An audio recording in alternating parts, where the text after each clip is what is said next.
Hi, I'm Robert Kurtzman. I'm the special effects creator for Black Friday, and you're listening to the Horror Squad podcast.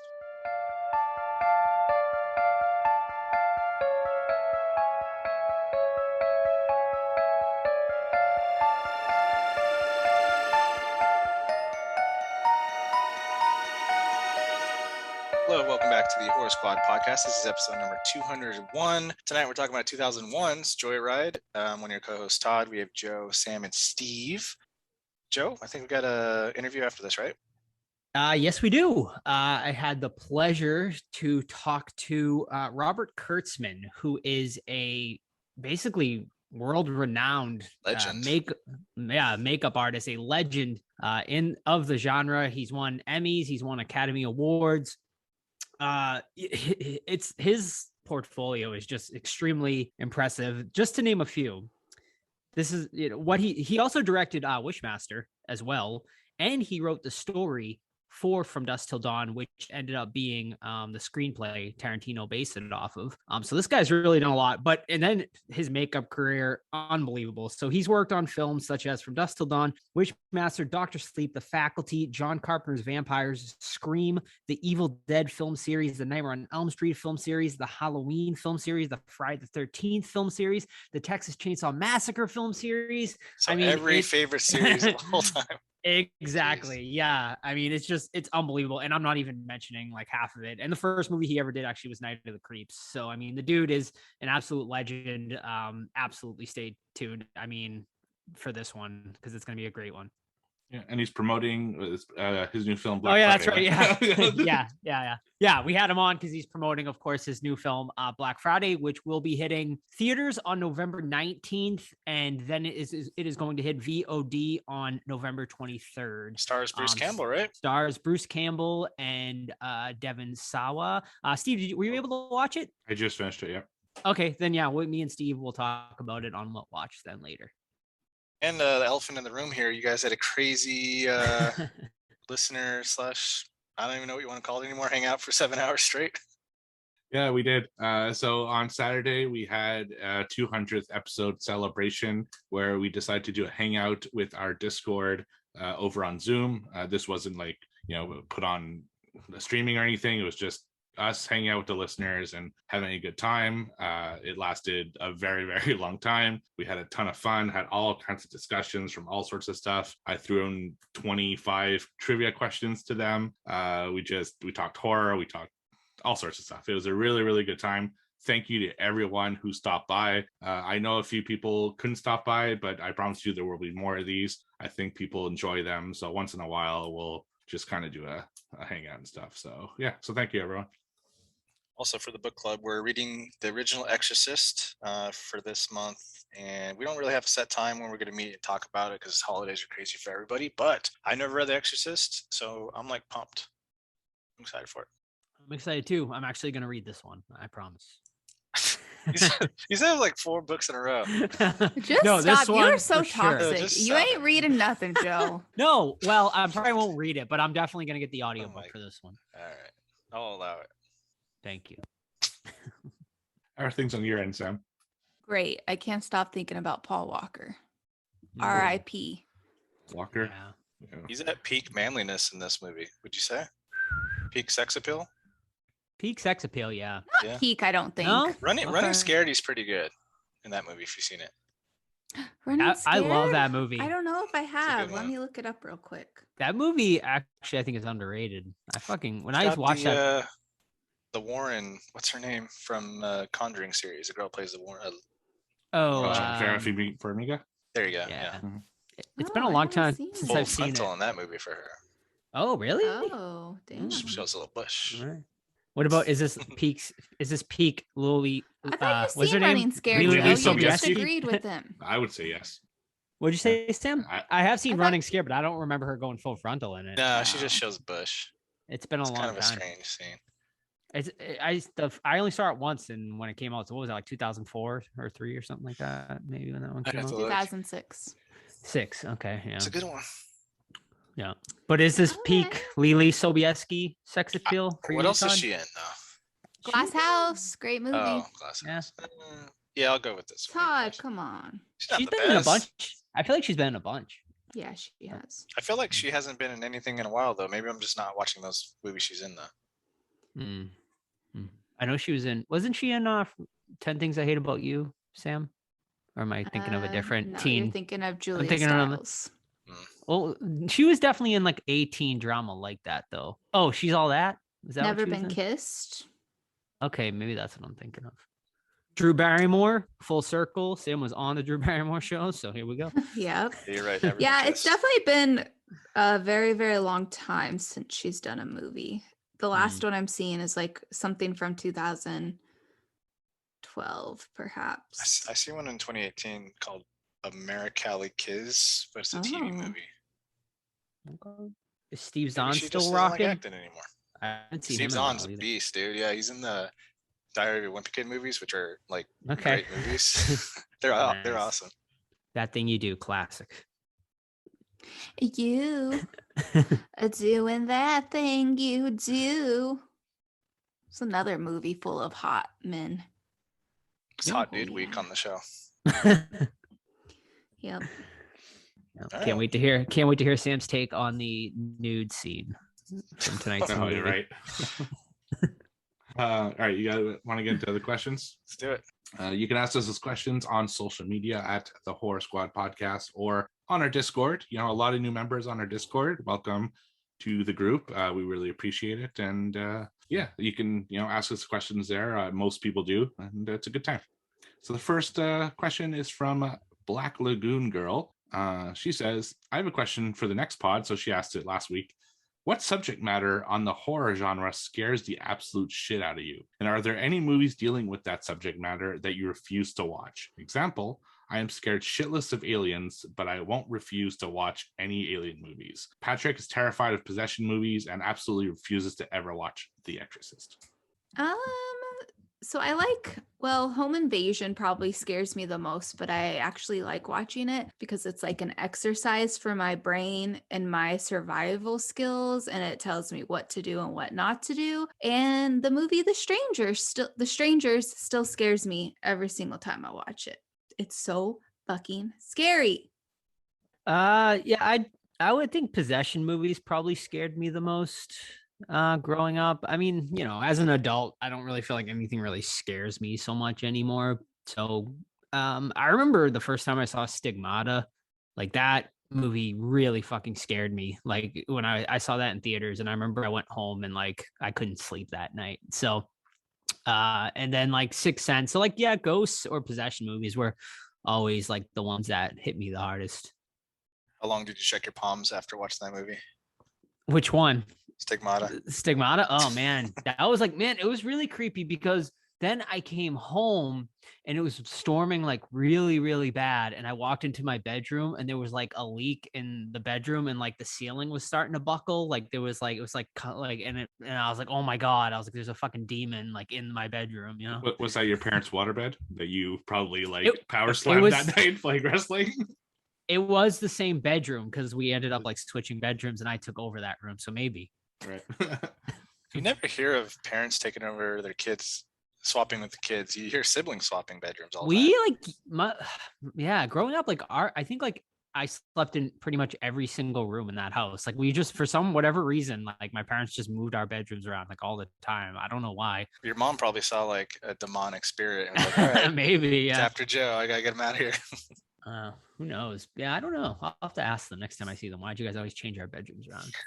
For your own Right, good. because everyone was fighting. Nothing that scares me, but I won't watch stuff like Serbian film or something like that because I'm not going to find any enjoyment with it. It's just shocking for shock value, Animal deaths too is troubling.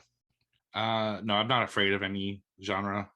I guess the one that's scariest would be ghosts, but they don't scare me anymore. They just scared me as a kid, and sometimes I get like that kind of goosebump feeling, but that's pretty much as good as it'll get.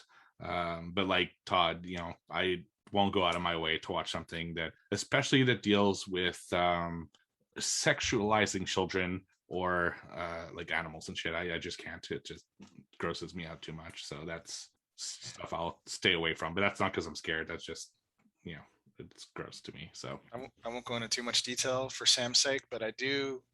This scene always pops into my mind. It's not the turtle scene either from Cannibal Holocaust. It's this little, I guess, rat-like creature that they get. I'm like, oof, if you remember that one. Mm-hmm. All right, next question is from Eric. Since y'all wanted to talk smack about Rusty Nail and Candy Cane, what would your CB radio handles be? Ooh, that's a good one. I asked Sam this. Did you guys ever like have CB radios growing up, or like did your parents or anybody? No, just walkie-talkies that you would like get frequencies on. Mm-hmm. I remember. I have no idea why, but I remember like my parents had one in their car for a little while, and like they used to like talk to the truckers. I don't know. That's a great question though. CB radio name. Mine would be, I don't know. Dirty Joe. Dirty Joe. Biggest Dickus. Highest biggest Dickus here. What is it, Todd? Biggest Dickus, girl. Biggest Dickus. Biggest Dickus. That's also my Roman name. Black Sheep. I like Mama's Boy though. That was a good one. Mama's Boy. Sam, what's yours? Nacho Queen. Come on. Nacho Ass. Because all the truck drivers would be trying to holler at me. All right. Hey, Nacho Ass, you out there? Nacho Ass here. Yeah, stuff. I went on a trip to Italy one time with 50 other teens, and we all named each other. We all gave each other nicknames for the trip for whatever reason. I don't remember. And everyone called me the Great Canadian Woody. So it'd probably be that. Yeah. That's probably it, I guess. I don't know. I've never had a CB radio, so didn't give myself any names. He also says, I don't even remember the sequels. Is Rusty Nail one of the most underrated horror villains? He was brutal, relentless, and smart. Yes, definitely underrated.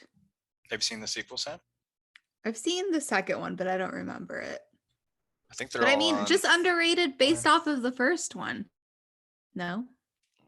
Well, it's kind of weird that he never got a bigger budget sequel. I never saw the sequels, but I know they're like direct to DVD or whatever. But maybe that movie didn't do well. Maybe we're just remembering it fondly. Well, why didn't they bring back? They should have brought back like the three of them. Like that would have been interesting to like continue on with them. But would it have though? Like what would they have done? I don't know. Like they go after him now? No. All right, fine. They got other things to do. This one didn't do that well. Maybe that's why it made. Budget was 23 mil. It only made 21 mil in America and Canada and 36 overall. So maybe that's not right. That was also in 2001. I don't know what month. Oh, October. So that was right after September 11th too. So no one was going to the movies. Yeah, I'll talk about my thoughts about Rusty Nail in the review, but I haven't seen enough of him to call him underrated. You know, he's just generic killer to me. But we'll talk about that a little bit later. It's on the voice. Right. Yeah, the voice is great. But anyway, well, I'll talk about during the review. Next series of questions from Weezerface. Thank you guys for reviewing Joyride. Well, thank you, because as we talked about for episode 200, we let the listeners A, pick the movies that were going to be voted on, and B, vote on the movie that was going to win. And it was a two-way tie between Dawn of the Dead and Joyride. So really, it's because the listeners wanted us to do this that we're doing it. So, and I'm glad we did. You know, it's a movie that I hadn't seen since the theater in 2001. So thank you. So question, what are some of your favorite road trip horror movies? The Hitcher original. Road trip. Oh, Jeepers Creepers. Vacancy. Oh yeah, that's a good one. That's scary. That's a good one, yeah. Luke Wilson and Kate Beckinsale. Mm-hmm. Wrong Turn. Kind of one. Yeah. Yeah. Yeah, it is. Don't shake your head, Joe. He was on a road trip. No, movie stinks. I'll stick to it. I can't think of anything that's out of those that are like a road trip movie where they're actually on the road the whole time. Like obviously there's stuff like Texas Chainsaw where they're technically on a road trip and end up somewhere. Race. But yeah, it's not an actual road trip movie. Definitely. It kind of counts. I guess a little bit, right? Yeah. I'd count it. Yeah, I'd count it. That's my answer. The Texas Chainsaw. Do you think the two dudes in the movie deserve what they got for messing with Rusty Nail? No. Rusty Nail is a little bitch. They didn't. Come on, man. You gonna tell me you don't understand? You can't tell that Paul Walker is a dude. Mm-hmm. I'm Candy Cane. Give me a break. No, they did. I don't think they deserved as much as they got. Maybe they deserved the first little joke he pulls on them, if you want to call it a joke, but then he took it a little too far. When The he's car ramming his joke? car in a tree. That's not Okay, Yeah. Joe. That's attempted murder, Joe. You know, Seriously. it's all right. It I was can fine. see him like telling them and maybe bumping their bumper or something, but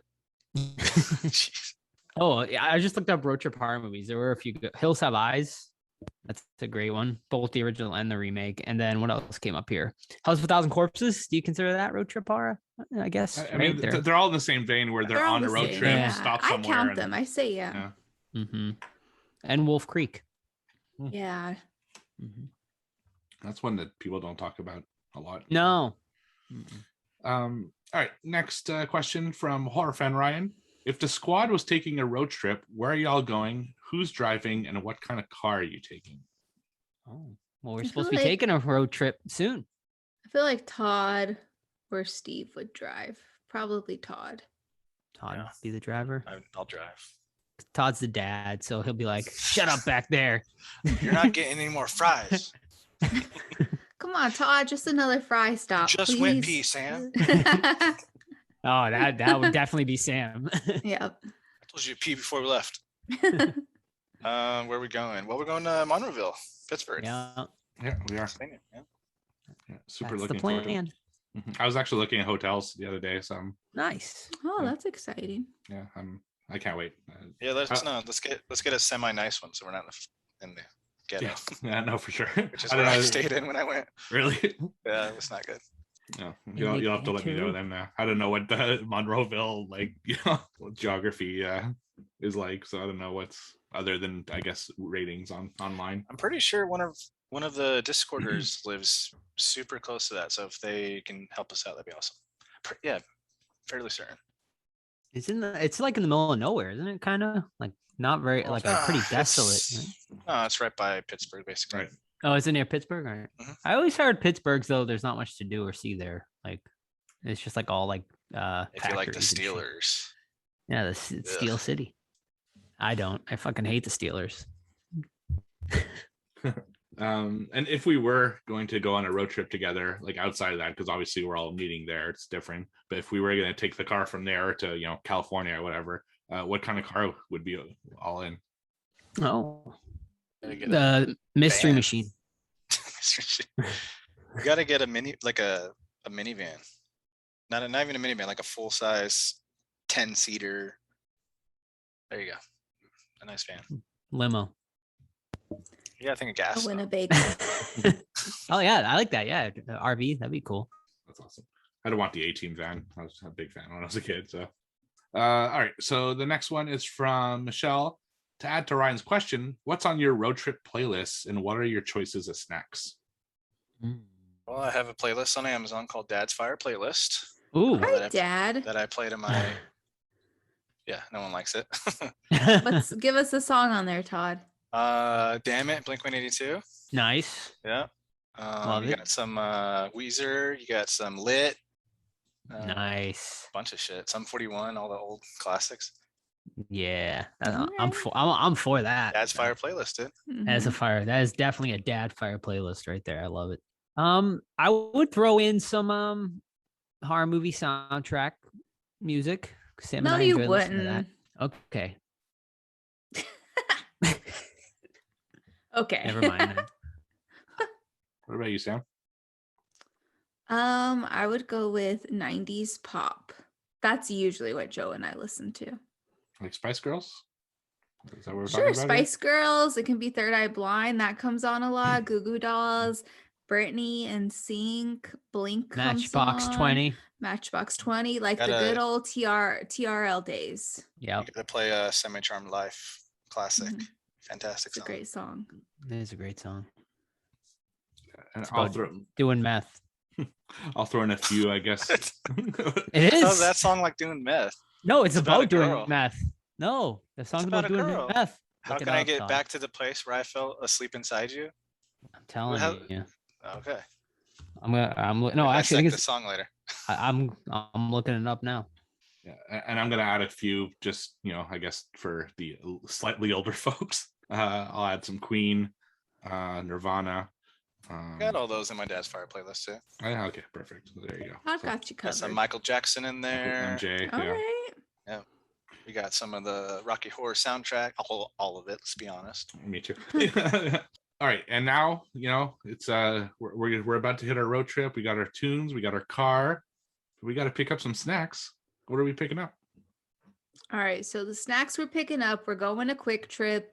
QT. Todd, do you have a quick trip in Kentucky? No, What a shame. it's like a 7-Eleven basically. Way better than a 7-Eleven. Oh, sorry. We're getting nachos. We're getting taquitos. We're getting Doritos. We're getting jalapeno chips. We're getting Sour Patch Kids. We're getting Snickers. We're getting Skittles. We're getting the frozen hamburgers that you pop into the microwave. I'm gonna have the shits for sure. We're getting hot dogs on the rolly thing. Oh boy, 3-day hot dogs. Yep. Pizza, Lunchables. Ooh. Throw it all in there. We'll send you in to get the snacks then. And now I feel bad. She's coming out with 5 bags of food. I'm coming out with a bag of pretzels and be like, oh, is that what we were doing? Because I pretzels is like the perfect thing for me because I love them, but I don't love them so much that I eat a lot of them. So I can portion my pretzel consumption. That's why it's You're not supposed to portion come road trip. yeah, no, but all right. So next series of questions are from Mondo. Who ended up winning the meetup trivia? So like I mentioned before, I put the listeners to the test with some trivia and proved once and for all that it's not easy when you're on the spot. When you're listening to it, you have time to think about it. It's a little easier, but when you're on the spot, not very easy, but they still got a lot of them. So Joe, I think you were keeping somewhat of a score. So who won the trivia? Well, there seems to be a little bit of controversy, according to one of our listeners, Chuck. But by my calculations, I gave it to Michelle because I feel like she definitely got the most answers right. How many points are we talking here? To be fair, I didn't really do it like point by point, but I was paying attention. He's paying attention. I would, yeah, but if Steve wants to send me over the video, I can rewatch it. But I'm pretty sure Michelle gone. won. Oh well, then Michelle won. Sorry, Chuck. I remember you said Michelle after did. trivia was done, but I did. I thought you were keeping track of the points. I was in my head. Okay. Perfect. That's why. Well, this is why Todd does trivia scores. That's now. right. I got a spreadsheet and everything. Yeah. He also asks, why were the questions so hard? Oh, really? Were they They that weren't hard. They No, were not weren't. hard. Give me an example of one. One that no one got, which you would have I mean, they were hard. had in but- 2 seconds, is what's the name of the mall from Dawn of the Dead? What's the name of the mall? Mhm. The Monterville Mall? That's right. Oh, that's It- question. They Come on, were people. hard because they were questions that like Joe and I were like, man, we just asked these on the episode and we couldn't even remember. Yeah. the I can give you the answer. remake Like, mall, Crossroads. I asked again who the voice of Vigo in Ghostbusters 2 was. I couldn't tell you. I still don't remember that either. Yeah. It was last week. Steve. It's And we Mac- didn't know what Low Shoulder was for like 7 months. Yeah, I I know. know. I was It's- waiting for that one. It's Max von Sydow, by the way. So anyway, just stuff like that. A lot of them we'd asked on the podcast at some point before. I asked trivia about us. Like each of us had one piece of trivia. So what TV show did Sam appear on? What's the name of your first book, Todd? Joe, what's the movie he's going to be in? And for me, it was what's the short that I was in? So just stuff like that. Ooh. The Wanted poster short. And also, what movie is Todd and Steve? No, not Wanted. producing. Missing. Missing. Yeah. Shark Exorcist. That's 2. right. Woo-woo. I can't wait. It's going to be so fun. And Mondo's final question: worst horror movie of the year thus far? Oh. I feel like Steve's got the most to Oh. choose from. Well, obviously, Mhm. he's got like 90. Just going off the top of my head right now, I'd probably give it to Grizzly 2. Yeah. Does that count fully? It released in It- 2021. It's a 2021 release, but it That's was true. like a movie that's 40 years old. But But I feel I'm- like you were already I'm counting. expecting it to not be that great. So I feel like you had other ones that you didn't really Yeah. like.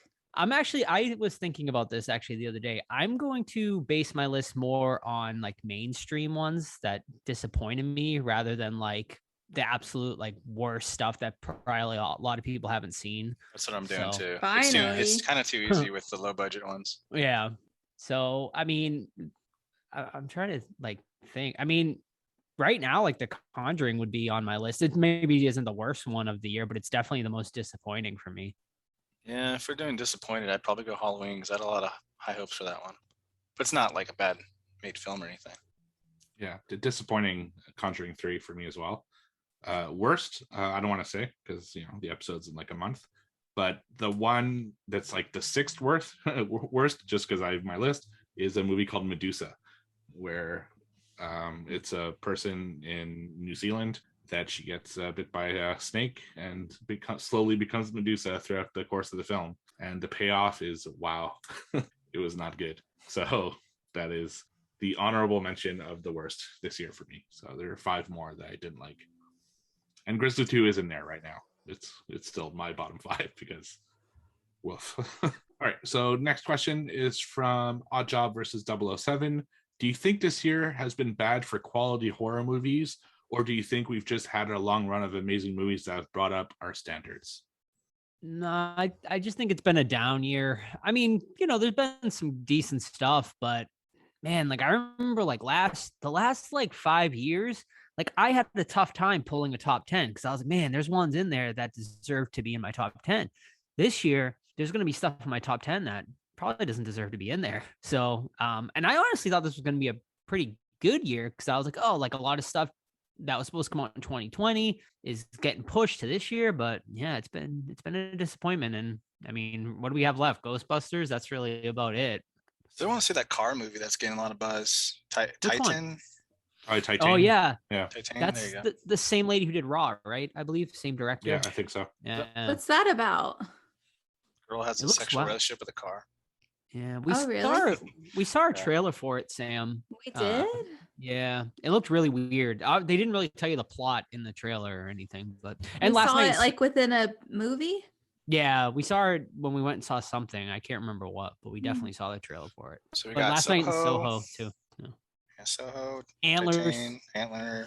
Although, like, I haven't heard like a lot of buzz about Antlers. I've heard buzz about Last Night in Soho. I've heard a lot of people really loving on that. Antlers, I really haven't heard anything, so I'm not really expecting too much out of that. At this point Ghostbusters either. next weekend. Pumped. Yeah, Yeah, so there's still some actually, is it this weekend? Isn't it? This weekend, this yep. coming weekend. Yeah. Mm-hmm. Got my tickets. Yeah, me too. Yeah. I can't wait. Covering it next week, right? We That's are. the plan. That's right. Yeah. I'm excited, very excited about that one. It's actually my most anticipated film of 2021 at the beginning of the year. So super Mhm. pumped. And same thing as Joe.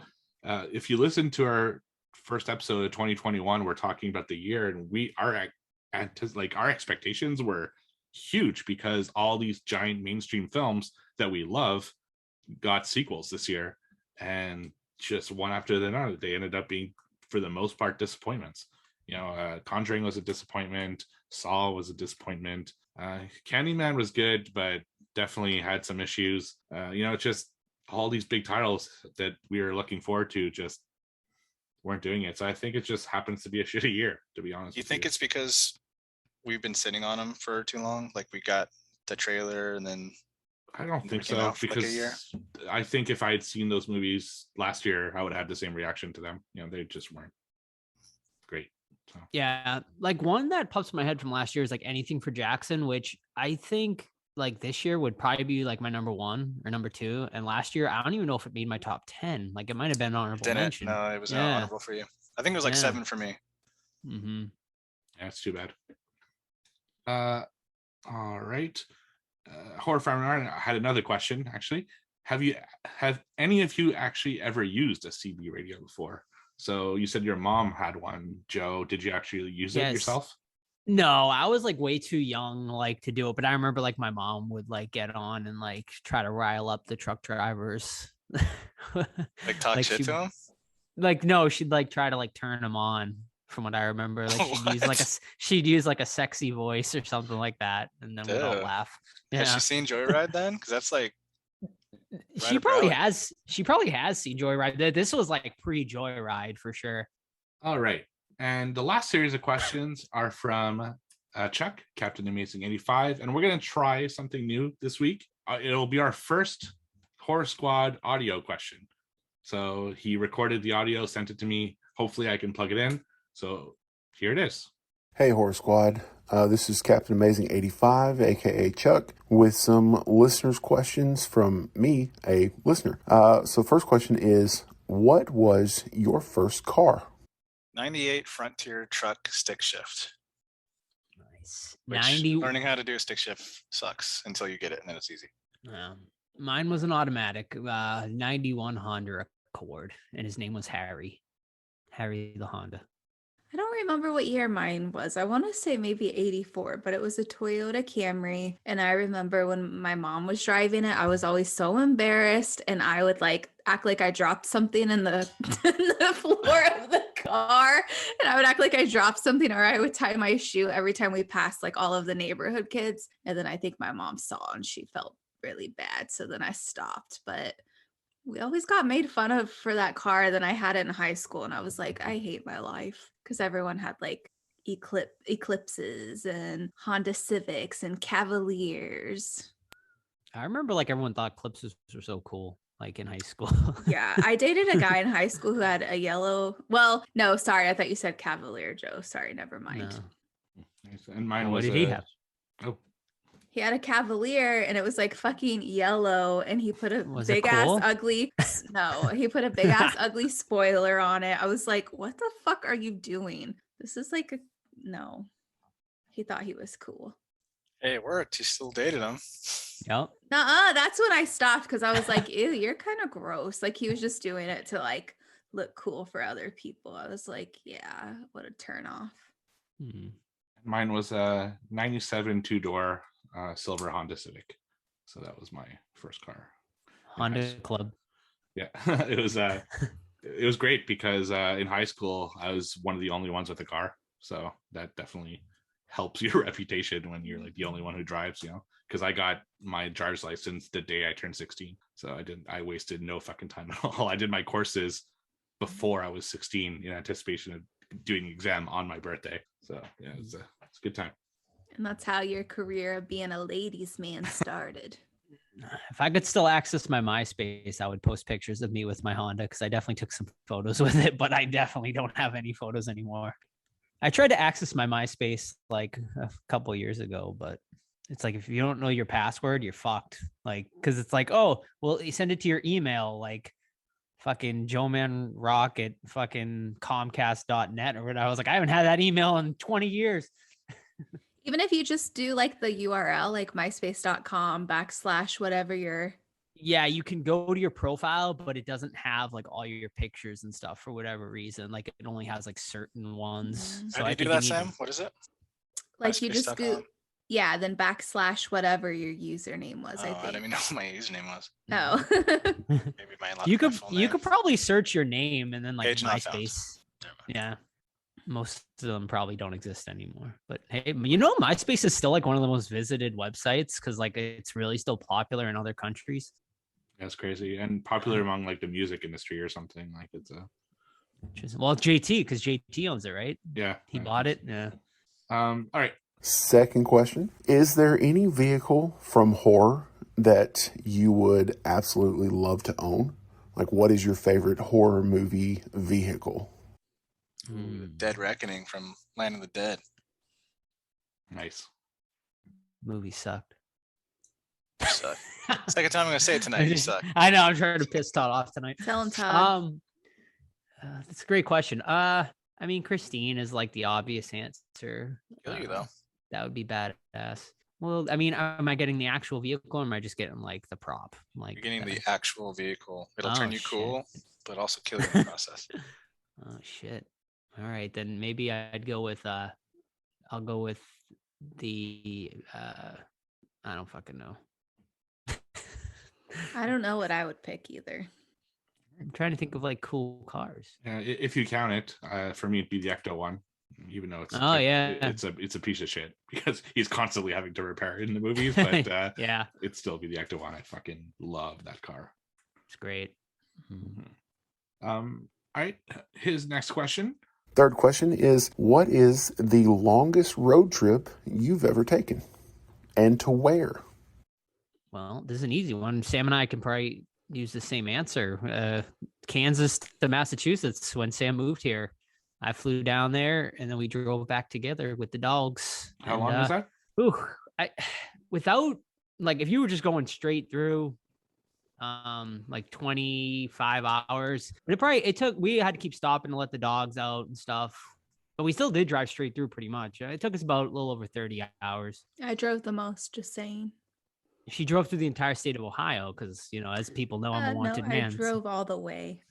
No, no. I remember at one point I was so tired I had to pull over. I was like, Sam, I can't even see straight anymore. Like, she had to take over. And then like we were like an hour away from our destination, and there was like a fucking massive like accident on the highway, and we were like in dead stop traffic for that last hour. It was awful. Well, I went on a road trip by myself. I'm not going to include the moving road trip, but I drove. It wasn't far, but it was. So I lived in Kansas at the time, and then I drove by myself to Texas. I drove to like Austin, and then I went to San Antonio, and then I went to Dallas. Like, I was just driving around by myself. I'm surprised I didn't die. I don't know why I did that. But yeah, I'm really surprised I didn't die. Would I do that this day? No, because I'd probably die. Why would you die? Because someone could have kidnapped me, Todd. Okay. Like I could have, the car could have stopped. Like, it wasn't a reliable car, I just wasn't very smart, I was just staying at hotels here and there. Like, it would have been a perfect opportunity for someone to like stalk me and kill me. You were doing your thing, girl. I was. Get some pepper spray. Call it a day. 31 hours for me from California to Kentucky. About 3 days worth with the dogs, cat, kids when we moved here. And then second is Texas twice from Kentucky, which is about 15 hours. Good times. As a passenger, it was from Montreal to Daytona, Florida, which is about 29 hours. So that was to go to spring break and back. And on my own, like actually driving, I don't go too far. It's actually to Salem, Massachusetts. So, which I did 2 years ago to see Joe and Sam. And on the way back, of course. So that'd probably be my longest trips. All right. And the final question for tonight. Last but not least, M. Night Shyamalan. Can we get that food pairing, please? Thank y'all. Love the show. Oh my God, I love that. I'm going to go with burgers since they have to go in the diner. Burgers and a side of sweet Paul Walker's ass. Ooh. Oh, yeah. With a rusty nail up it. No. So that's all the questions we got this week. Thank you, everyone, for asking them. We really appreciate it. And now, little coffee. Don't do it. Oh, I'm doing it. Don't you do it. You're doing it. I'm doing it. Deadly Grounds coffee. Everyone thinks because you're a zombie, you don't know good coffee. Well, they're wrong. There's only one brew that gets my seal of approval. Deadly Grounds coffee is my guilty pleasure. The aroma is so intoxicating. It brings all of my neighbors out of the woodwork. Deadly Grounds coffee. Coffee to die for and zombie approved. It's good to get a little deadly. Use the front door! Oh, they're so disgusting. What watched? I can spoil it and say I have 0 today. So Come on. Wow. What about Sorry. Clifford? Yeah. Well, the reason I wasn't at the hangout was because I was watching Clifford the Big Red Dog new movie, 2021 release. It's a cutesy movie, man. If you got kids, they'll like it. If you got dog lovers like Sam, she'll like it. It's about a dog that is big and red. It's got a couple scenes with adult humor that I thought were hilarious, but other than that, it's all cutesy kid stuff. So Clifford in theaters now. Did you Love cry? it. I did not cry. No. At the end, it kind of went off. Did the kids cry? No. It wasn't No like a one crying cried? dog. It wasn't like a crying dog movie. Okay.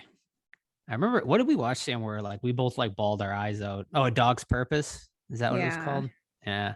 Oh man, the dog, it's just like about a dog who continuously dies and then like gets reincarnated into another Jeez, that's dog's dark. life. It's like the saddest movie That's ever. fucked up. Yeah. It will literally like grab your heart out of your fucking chest and squeeze it in front of your Yeah. face. Mhm. It's a great movie though. All right, I'll go next. So I watched, Sam attempted to watch it but fell asleep.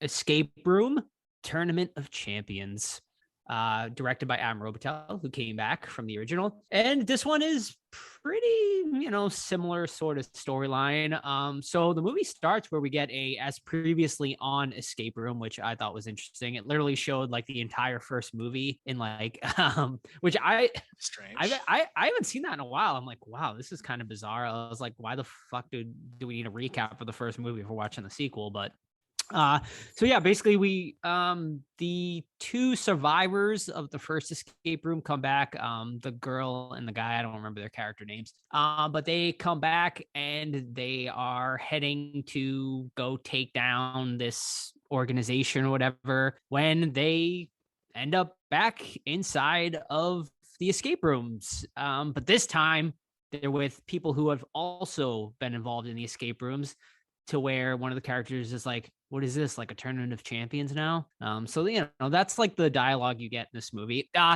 Man, I was really like disappointed with this one. It was like more of the same, but with just a completely like terrible story. Yeah, it was not good. I would not recommend it.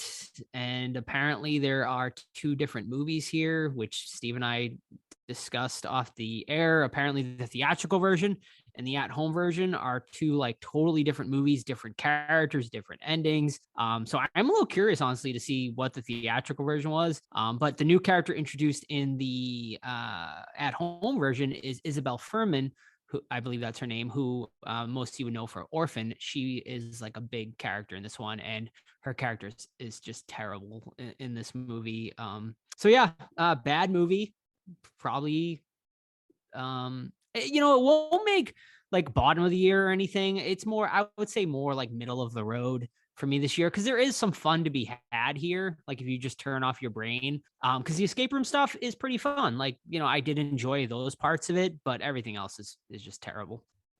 Yeah, I'll do mine too, because I've been holding on to this for like fucking 8 months now. So mine will also be Escape Room 2, 2021 film, which I saw in theater, and a totally different version than Joe saw, apparently. So in my version, Isabel Furman, is that her name? She doesn't even appear in the movie I saw, so I have no idea what her character arc is. What we get in the theatrical version is, I don't want to spoil it in case people want to watch it, but there's a character from the first movie who died, who comes back in the sequel, completely with no, like, a very half-assed explanation, super rushed, and for absolutely no fucking reason. Like, this character comes back, makes an appearance, and then goes away again. It's just, why? There are a lot of issues with this movie. So I was the odd man out in the squad. I didn't like the first movie. I thought it was too much suspension of disbelief. I thought the rooms were too like unreal, like it's just, they have fucking lakes in a building and bottomless pits and all sorts of shit. I just couldn't get past the logistics of what they were presenting. Now in the theatrical version, I don't know if it's the same in Joe's version, they actually try to explain how things like the bottomless pit were actually achieved, particularly the bottomless pit. So it's weird that they're like, okay, this is how it really went down, not the way we saw it in the movie. And I get it, they're trying to kind of help the suspension of disbelief, but I still had a hard time. The traps were okay, but not great. I thought they were figuring out the puzzles way too quickly, like unnaturally too quickly. There's a part where they have 30 minutes in a bank, but they figure everything out like, it's like super sharp. Like, if you've ever been in an escape room and you have in a little room, you'll have a hard time finding what to do. they're in this giant room with multiple fucking like, you know, drawers and things and everything, and there's electricity going off and, you know, water running, and they figure out everything like super quick. And it's just, I don't know. I honestly, I didn't like the movie any more than I did the first one, so it's a total pass for me. Mm-hmm. Yeah, and like, man, like I don't remember it as much in the first one, but in this one, like they fucking explain like every single thing when they're in the escape room. They're like, oh, do this, and then there's the like, it's just like, it's like literally 90 minutes of just people explaining like their like thought process. Like it like started annoying me after a while, and I was like, did this happen in the first movie? Because I don't recall it, but maybe just because like I saw it happen so much in the first one that it really dragged on me this time. But yeah, skip this one for sure. Yeah. And spoiler alert, without spoiling too much of it, the ending of the theatrical is basically the same ending as the original, like almost exactly the same ending. So it was very confusing as to, it's like they got nowhere, you know. It's like you're going from Montreal to Salem, go around, come back to Montreal, and then say, okay, next time we're going to Salem. It's weird. It's a fucking yeah. And in the at-home version, it's completely different. Like we're introduced to a new villain and everything. So yeah, very curious as to what happened there. It just like to change the movie that much. So from what I read, the runtime is about the same, but 40 minutes of it are different. So that's a big fucking chunk of movie for a movie that's what, like an hour 40 maybe. So yeah, it's weird. You know, more than a third of the movie being completely different than the other is odd. And I think that's probably why the movie's not that good. Like when you don't have like a clear vision like that, I feel like fucks you. Got anything, Sam, this week? I don't think so. Are you? Because you're not talking about the other one that you watched, right, Joe? I'm going to talk about. You watched Black Friday too, so yeah, you can talk about that with us. All right, so this one, Sam, Steve, and I can all talk on as we all watched Black Friday, which is attached to tonight's interview with Robert Kurtzman, who did the makeup effects for this film. And so Black Friday is about the namesake, Black Friday. It is about a group of people who work at a toy store and it's Black Friday, of course. And basically what we are introduced to is a meteor crashes that night. And this meteor basically starts turning people into, I would say, zombies, but I really don't know because it's not really explained all that well. But it's kind of like aliens, like I believe. But anyway, like this, these group of people in the toy store. We got Bruce Campbell, who is the manager of the store, Devin Sawa, who is one of the workers, and a whole other array of characters, 5 or 6 of them, I think. They basically all have to survive this attack on the store and get out alive. And that's basically the premise of it. So I'll throw this to Sam. Why don't you tell us what you thought first? I don't know if I can really say what I thought of it. All right. I won't watch it for months, so go for it. I'll forget. I mean, I'll start us off. I didn't like this movie, if I'm being quite honest with you. I mean, I was disappointed. Like I thought that it had like a good, like an interesting premise, but for me, I found most of the movie boring for a movie that was supposed to have like a lot of chaos and stuff like that. I don't know. There was just something missing to me with this one. And like, I did think I mean, and credit to Robert Kurtzman, I do think the best, part of this movie is the makeup effects, like, and the creature designs, like, cause those look amazing. Like, and all of that is cool, but it's just like the story to me. I just didn't really care about many of the characters. They're all just kind of there and none of them stood out to me really. Like, I just felt like we didn't have anyone to root for. Really, like, and yeah, I mean, just to me, mainly boring is what it comes down to for me. I mean, you get a really cool like creature design at the end, but then it's defeated so lamely. Like, it's just like there's no real like climax, and it just kind of ends. So yeah, this was a big disappointment for me. So I also agree for the most part with Joseph. The makeup really cool, the monsters really cool, all the infected people look cool. The kills are fun. Devin was great though. Handsome as ever. There was just something missing. Like, I don't know what it was. I feel like this could have been such a fun movie. I was looking forward to it. I was like, oh, I'm going to be watching this one every year. But I don't know. It just kind of fell flat. I really wish I could put my finger on it, on what it was missing, but I can't, unfortunately. And like how Joe mentioned, the monster at the end, like how it's killed or defeated. I see how it gets injured by a thing, and then I go pee and I come back out and the movie's over. I'm like, oh, so what, how'd they kill it? And Joe's like, just by what you saw. And I'm like, what? I'm like, no. So yeah. I mean, I don't regret that I watched it though. Was Bruce the main character, or was he in it for like 3 minutes? Oh, he's there quite a bit.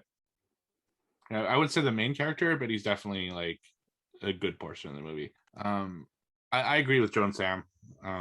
There's, it's a movie about Black Friday, and that's kind of, we talked about in the past. That's a movie I've been kind of waiting for a long time. I think there's a great story that can be told during Black Friday that's clever and fun. And in this one, they're setting that up. They're setting up the store for the first like 10-15 minutes of the story, getting ready for the crazy Black Friday shoppers who are outside banging on the fucking windows like complete animals. And then you see all the shoppers come in and you're all ready for it. And then 5 minutes later, store's closed and all the shoppers are gone. And it's like, what? And I was expecting, they're talking about reopening the store maybe. I thought, okay, are they going to just like bring it back in? Nope. They like disappear. It's like they didn't have the budget to have people in the store, so they just kind of set up the idea but didn't actually ever do anything with it. So that really sucked. The demons, which looked really cool, or zombies or whatever they are, they looked amazing. Like the makeup on them was amazing, but they'd come in and then leave, and then you wouldn't see them for a while again. It's just like, and then they'd go into these stupid, like boring character development things that you really don't care about.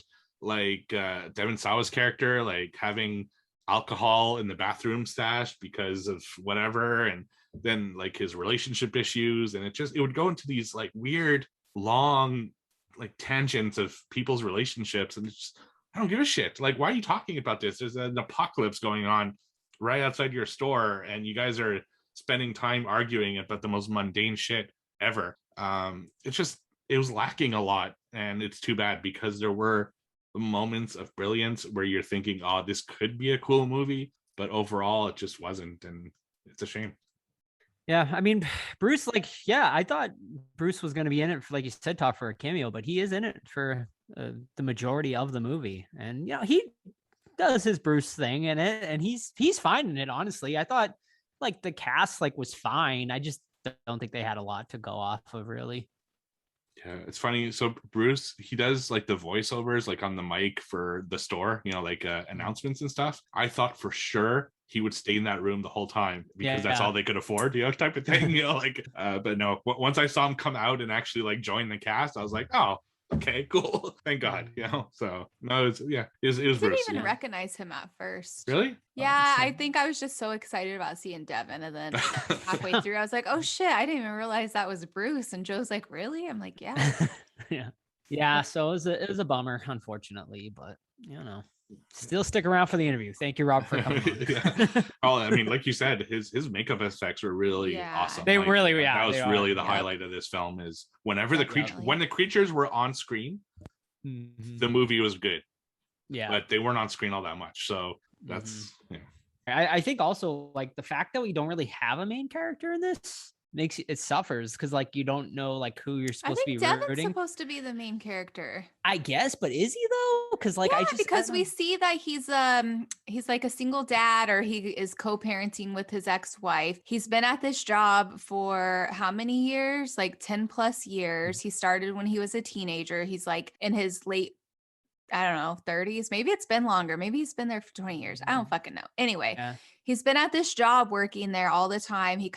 We see that he kind of treats it like high school. Like he's kind of like, like, I don't want to say the jock, but he kind of treats it like his high school days where it's people are like, well, shouldn't you be embarrassed? And he's like kind of dating. He thinks he's dating this young girl, but she's like, we're not dating. Like, you're just someone I kind of hook up with or whatever they did. But I feel like we got to know more about him than anyone else. Yeah. I mean, I but feel like I don't think it was executed well to where you really Right. grasp that.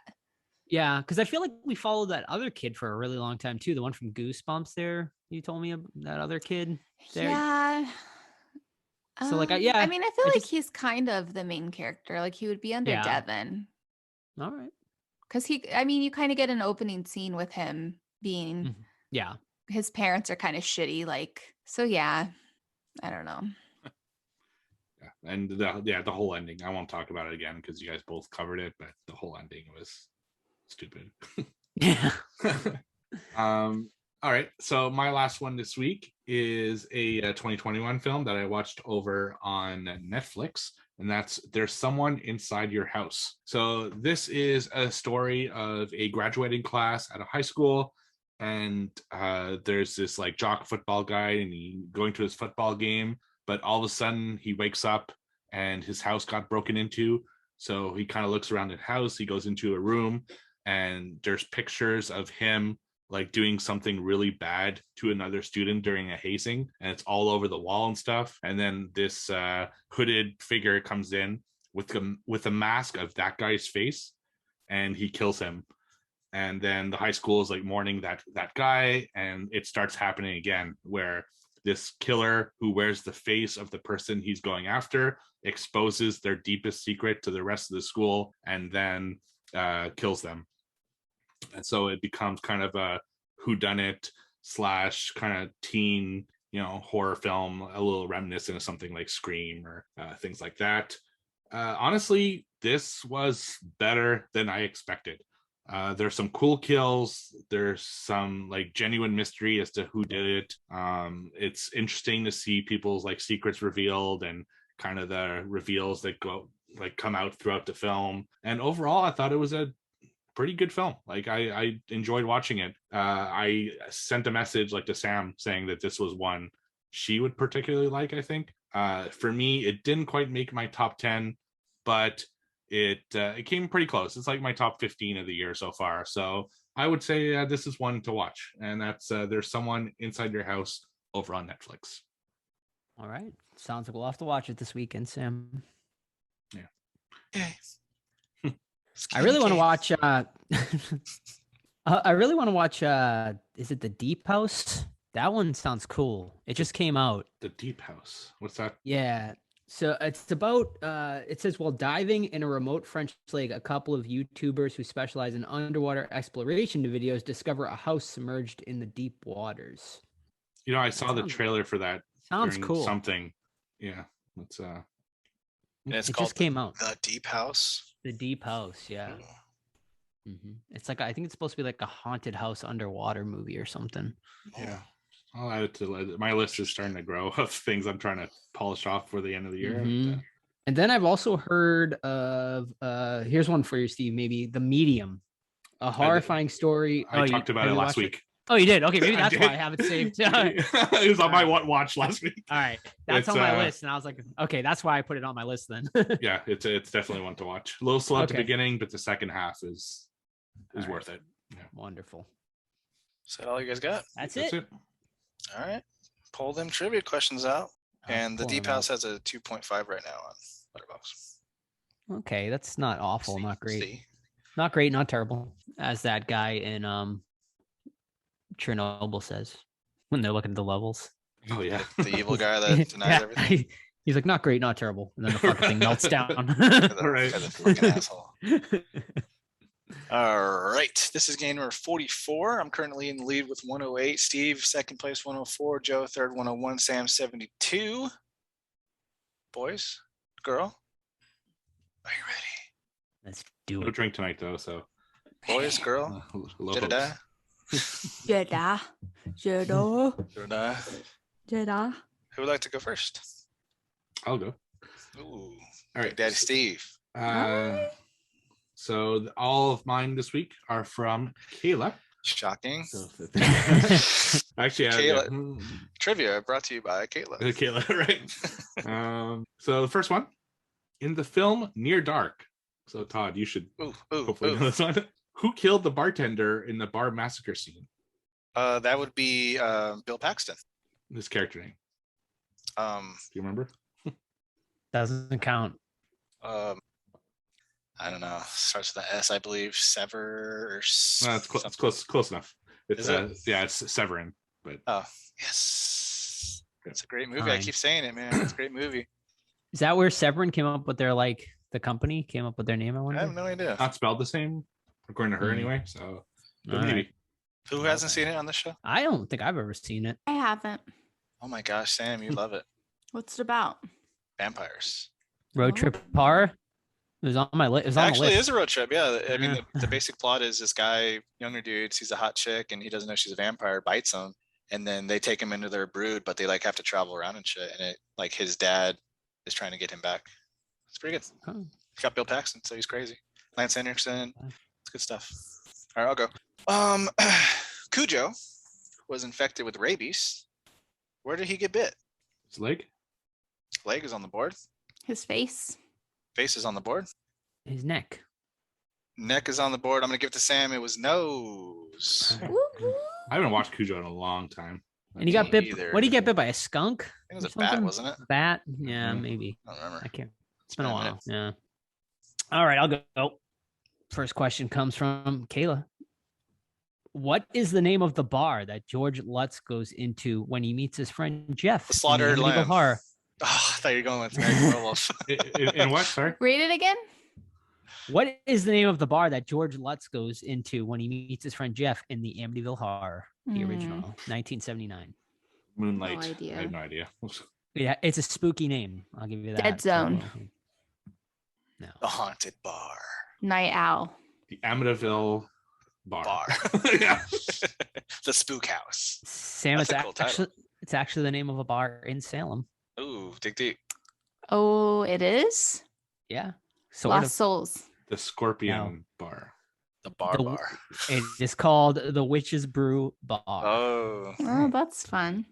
cool. All right, Samson. All righty. Got a tagline for you guys. God, Wrong turn. shut up. That's your guess, motherfucker. Joyride. All right. I meant to say Oh, shut Joyride. up. I know. I figured you meant to say Joyride. All righty. The tagline for Joyride's fucking dumb. But What is it? it started as a joke. Now the joke is on them. It's It's not to a the fucking point. joke. This is about my life, man. Get Why'd out you of make here. fun of me? Get out of here, Rusty, now. I'll take off your bra. I've never Put the done fucking this lotion in the before. basket. Yeah. Scared. Okay, ready? Yes. Yes. So then shut the fuck up. All right. Ooh, ooh. Dang. Okay. They can only kill you once, but they can terrify you forever. Oh shit. Damn it, Kayla, with their freaking taglines. I hate them. This is my tagline. Oh, this is yours? Oh, it's yours? Never mind. I revoked that. Sorry, Kayla. Only kill you once. Mosquito. Hellraiser? We got Mosquito, we got Hellraiser, 2? Like Piranha. we got Piranha. That's gonna be a no for me, dog. The answer is Near Dark. Oh, shit. Thanks, Randy. Randy from. I got you guys. All right. Darn it. Still from Kayla. Kayla. In John Carpenter's Vampires, what was the name of the prostitute who was bitten by Valak in a motel room? Okay, well, you don't ask this Oh. because I also got that question sent from Kayla, and Oh, it's okay. Katrina. All right, I'll ask another one. Because she sent me 6 anyway. Wait for Joe to be honest. Oh, Yeah, she's I honest, could. yeah. I know. I could have just I'm answered. proud it. of you. Did she get a silver bullet question, Joe? I did not. No. Okay. Oh. In Stephen King's Silver Bullet, what was the color of the Reverend Lowe's car? Oh, Red. Rojo. blue. Blue. Yeah, that's right. Joe put the Blue? point. Blue. Nice. I guess. Whatever, dude. It's just a car. Whatever, man. All right, sorry, my phone locked. All right. Kayla, due to a very small budget, the William Shatner mask that became the iconic Michael Myers mask was the cheapest one that they could find. How much did it cost? $2. $15. $2 is correct, Joe. Oh, Wow, $2, what a really? guess. Damn. Nice. That's cheap too for That's fucking crazy. Halloween mask. Fuck off. Let's slap him in the back of the head while you're at it. Alrighty. In The Howling, where did Eddie arrange to meet Karen? In a porn theater, like a porn viewing thing. Correct, Todd. Have I seen Correct. The Howling? Yes. Did we review it? No. I don't think we No. did. No. No. Maybe I think actually we talked maybe, about it on the D. Snyder show. Or not D. maybe- Snyder, Wallace. D. Wallace. D. Wallace. Actually, maybe we didn't watch it, Sam. I think I might have watched it on my own. Well then. Yeah. Rude. Porno. It's pretty good. Someone in this pod doesn't like it, though. I think I don't like it that much. she didn't like it. Yeah. Nah. Well, I trust Todd's opinion, so I'm never gonna watch it. Yeah. It's a solid werewolf flick. All right. Okay, so this question comes from Kayla. Shout out to you. All right. In The Craft, what corner does Sarah call? Ooh. What corner? What? West. We got West on the Well, board. I'll go north. I don't We got understand. north. Is that I don't even know if that's East. Steve got a point. All right. I don't Oh, understand. yes. I don't understand the question though. What does it mean? They call Like the four corners, yeah. West, south, east, west. Oh, okay. God. Interesting. Fake horror fan. I shouldn't even have answered. Then they wouldn't have had no idea. All right. So this one is a blast from the past because I'm sure I've asked you guys this before. So let's see if Mhm. you remember the answer. In what country was Nosferatu banned in? Oh, this was Germany. Country. Wrong. Damn it, Steve. You know I'm not good with these. Russia. Canada. Wrong. I'll give you one England. last guess. I'll give you one last guess that doesn't. Germany. That was just said. It's I said What? Germany. Who said that? I Todd said Germany just said it. first. Oh, my bad. One last guess each. It's a Uh-huh. country in Europe. France. In Europe? Great Britain. If I was a country in Europe, what would my name be? Sammer. Europe. 10. Europe. I couldn't even tell you what Europe looks like. It's probably like Romania or something. Italy. Europe. What's that one where like Frankenstein's from? Transylvania. Pennsylvania. There you go. Is that a country? Yeah. Yeah, it's Romania. Europe. When people go to Whole Europe, continent. when people go to Europe, where do they go? Where do they They go travel everywhere. to? There's Ireland, Spain, Scotland, Spain, Italy. UK, Sweden, Italy, Norway, Finland, Europe's. Oh wow, Europe's Denmark. big. It's like Italy, No idea. Austria, all right. So the answer was Sweden. Liechtenstein. Sweden. Those Swedes didn't like it. No. Swedes It didn't scared them. All right. I'm gonna pull out a Todd original here. Oh, Nice. Okay. Tell me who was considered for the role of Rusty Nail Oh. in Joyride. Oh, The fuck. voice or the actor? I'll Chevy take whatever Chase. whatever you got, I'll take. Chevy Chase on the board. That'd be fucking weird. That's random. He's hot. All right. He's not He's bad. hot. looking. Maybe he's 30 years This is his. This part of the year is his time to shine. Christmas Vacation. He's on yeah, TV every every year. minute. Yeah. I will Christmas say. It- God. Here, I'll let everyone go, and then I'll tell you the genre he's more popular in. Well, okay. God, Jim Carrey. I fucking read it in the trivia Oh. like yesterday, but I don't remember. Howie at all. Mandel. Oh. Mandel. Okay, he is an action hero. Sylvester Stallone. Yes. Oh, Stallone. that's awesome. Sigh. Stallone. Nice. I love Yeah. it. That would have I- been distracting. I read the trivia last night. It was like, oh, interesting. That was interesting. Huh. All right, Joe. Oh, my turn. All right. In Joyride, this is the Joe original. In Joyride, where do they tell Rusty Nail to meet them? It's room Motel. 17, but 17. at the motel. Yeah. The name of the hotel. Lone Star.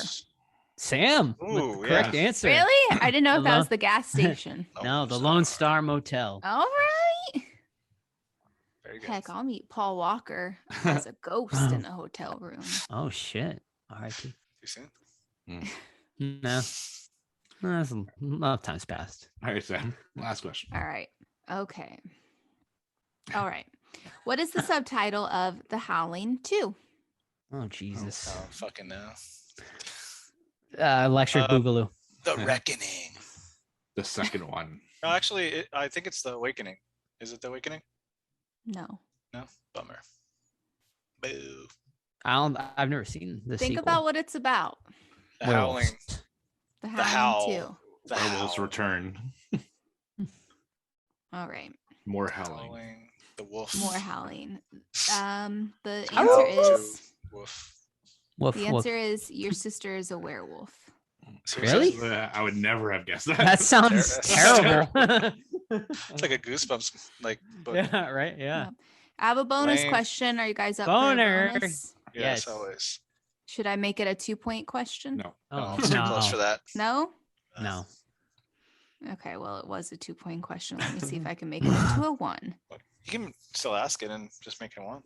Yeah, I'll just make it 1. Okay. In an interview, Sid Haig said these were 2 of his favorite horror movies. What were they? Oh, Oh. Christ. Psycho The Exorcist.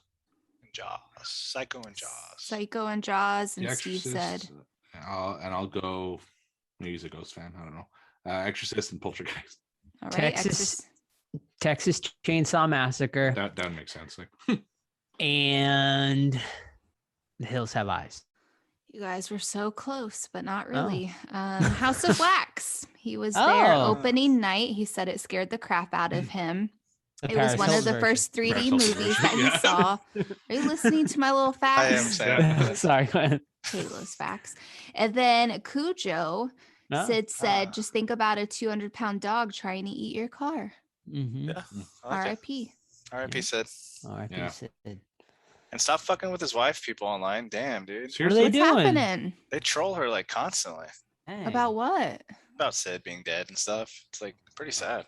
that's What do they fucked say up. though, Todd? You're leaving out the tea. No, I mean when he first passed away, they were private messengers saying he looked like a skeleton already before he passed. Ew. Just like saying stuff to make her lash out, and then her getting a temporary ban on Instagram and stuff like that because she's defending her, dead Ew, husband. what so. is wrong with people? People are You're just sick. rotten, Get man. a life.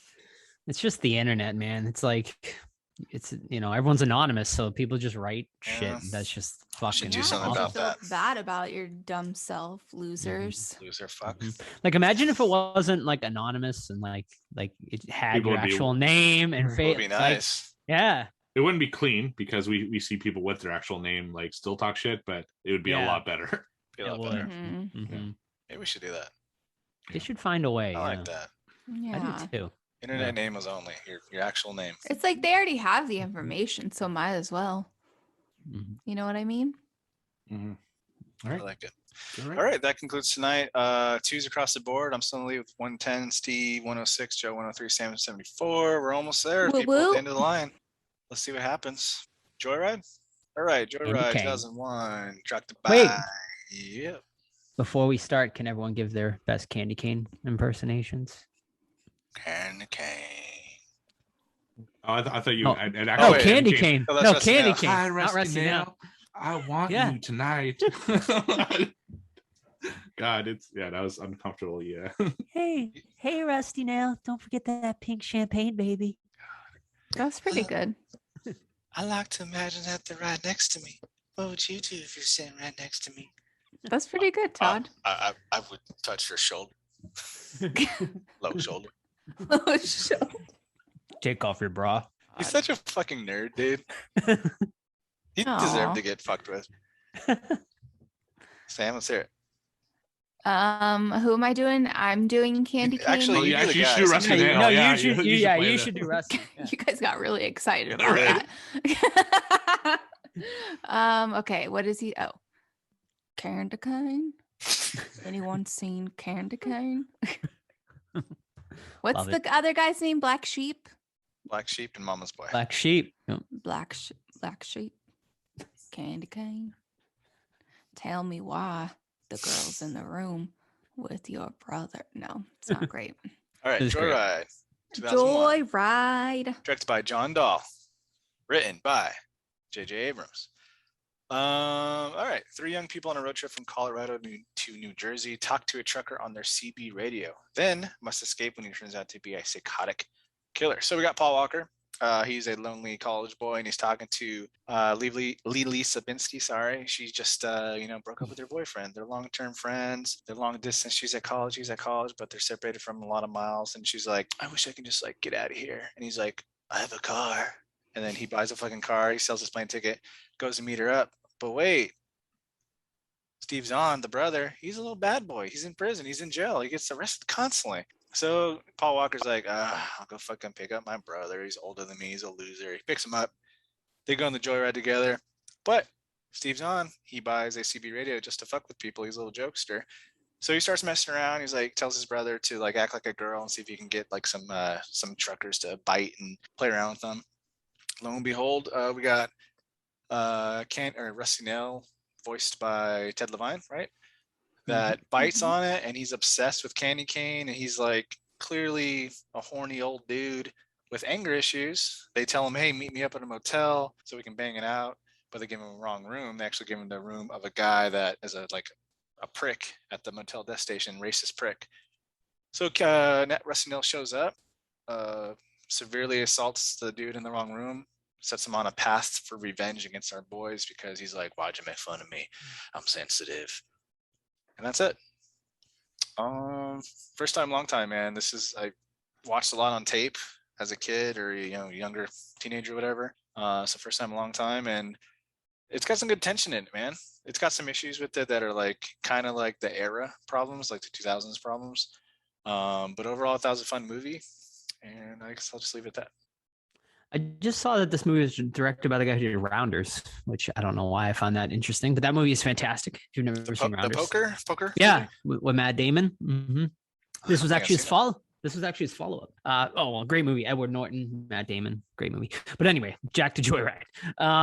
So I hadn't seen this in a long time either. I remember I had fond memories of it though. Like I remember watching it when I was young. I mean, because this came out like when I was like I think like a freshman in high school. As a freshman, yeah. Yeah. So like I remember like watching this in my early high school days and really enjoying this one. And to me, it still holds up. Like I had a really fun time watching this once again. It just like, to me, it's like about the chemistry. Like I feel like the chemistry of these three actors, like especially Paul Walker and Steve Zahn, is that his name? Yep. Is fantastic in this. Like I buy that they're brothers. Like they just have like that great chemistry, and then throw in Lily Sobieski and the three of them together, I think are great. And then throw in the voice of Ted Levine, who of course you know best for Buffalo Bill from Silence of the Lambs. His voice is just so perfect for this movie and is great. So yeah, I mean, great tension throughout. I definitely have some problems with it. The later into the movie we get, but we can get into that later. But overall, solid movie. Problems. I got 100 problems, but Joyride ain't one. Or is it 99 problems? Apparently I got 2 problems because I don't know this song. All right, guys, Joyride. So this was my pick. I've always been a fan of Joyride. I had like the biggest crush on Paul Walker. He was literally like just the cutest boy on the movie screens. And I saw this movie in theater and it was really scary. And it's always like, I don't know, it's just scary and fun. It's like a perfect like date night movie, where you get scared and you want to cuddle up with your person. It's just so fun. Rusty Nail is terrifying. He's a loser, like Todd mentioned before. All the energy that he took to go after Lewis and Fuller and Venna, he could have already like pounded 5 other women at a hotel. Is pounded offensive to say? Oh, pound the shit out of them. Yeah, it's fine. Yeah, it's all right. If it's in a hotel, it's okay. Yeah, but I mean, even watching it, we watched it tonight, and I was still like, my anxiety was a little high because just all of the shots of him driving the fucking diesel truck in the crops. Like, if you've never been in a crop field at night, it is terrifying. So yeah, it's a good movie. And I feel like, I don't know, Fuller always fucking cracks me up. Like I'm the one who is like, let's prank call this person or like get on there and act like you're someone else. And I just like bust out laughing. He's hilarious. And I don't know, it's just funny. I wish I had a sibling. Anyways, yeah, so I liked it, of course.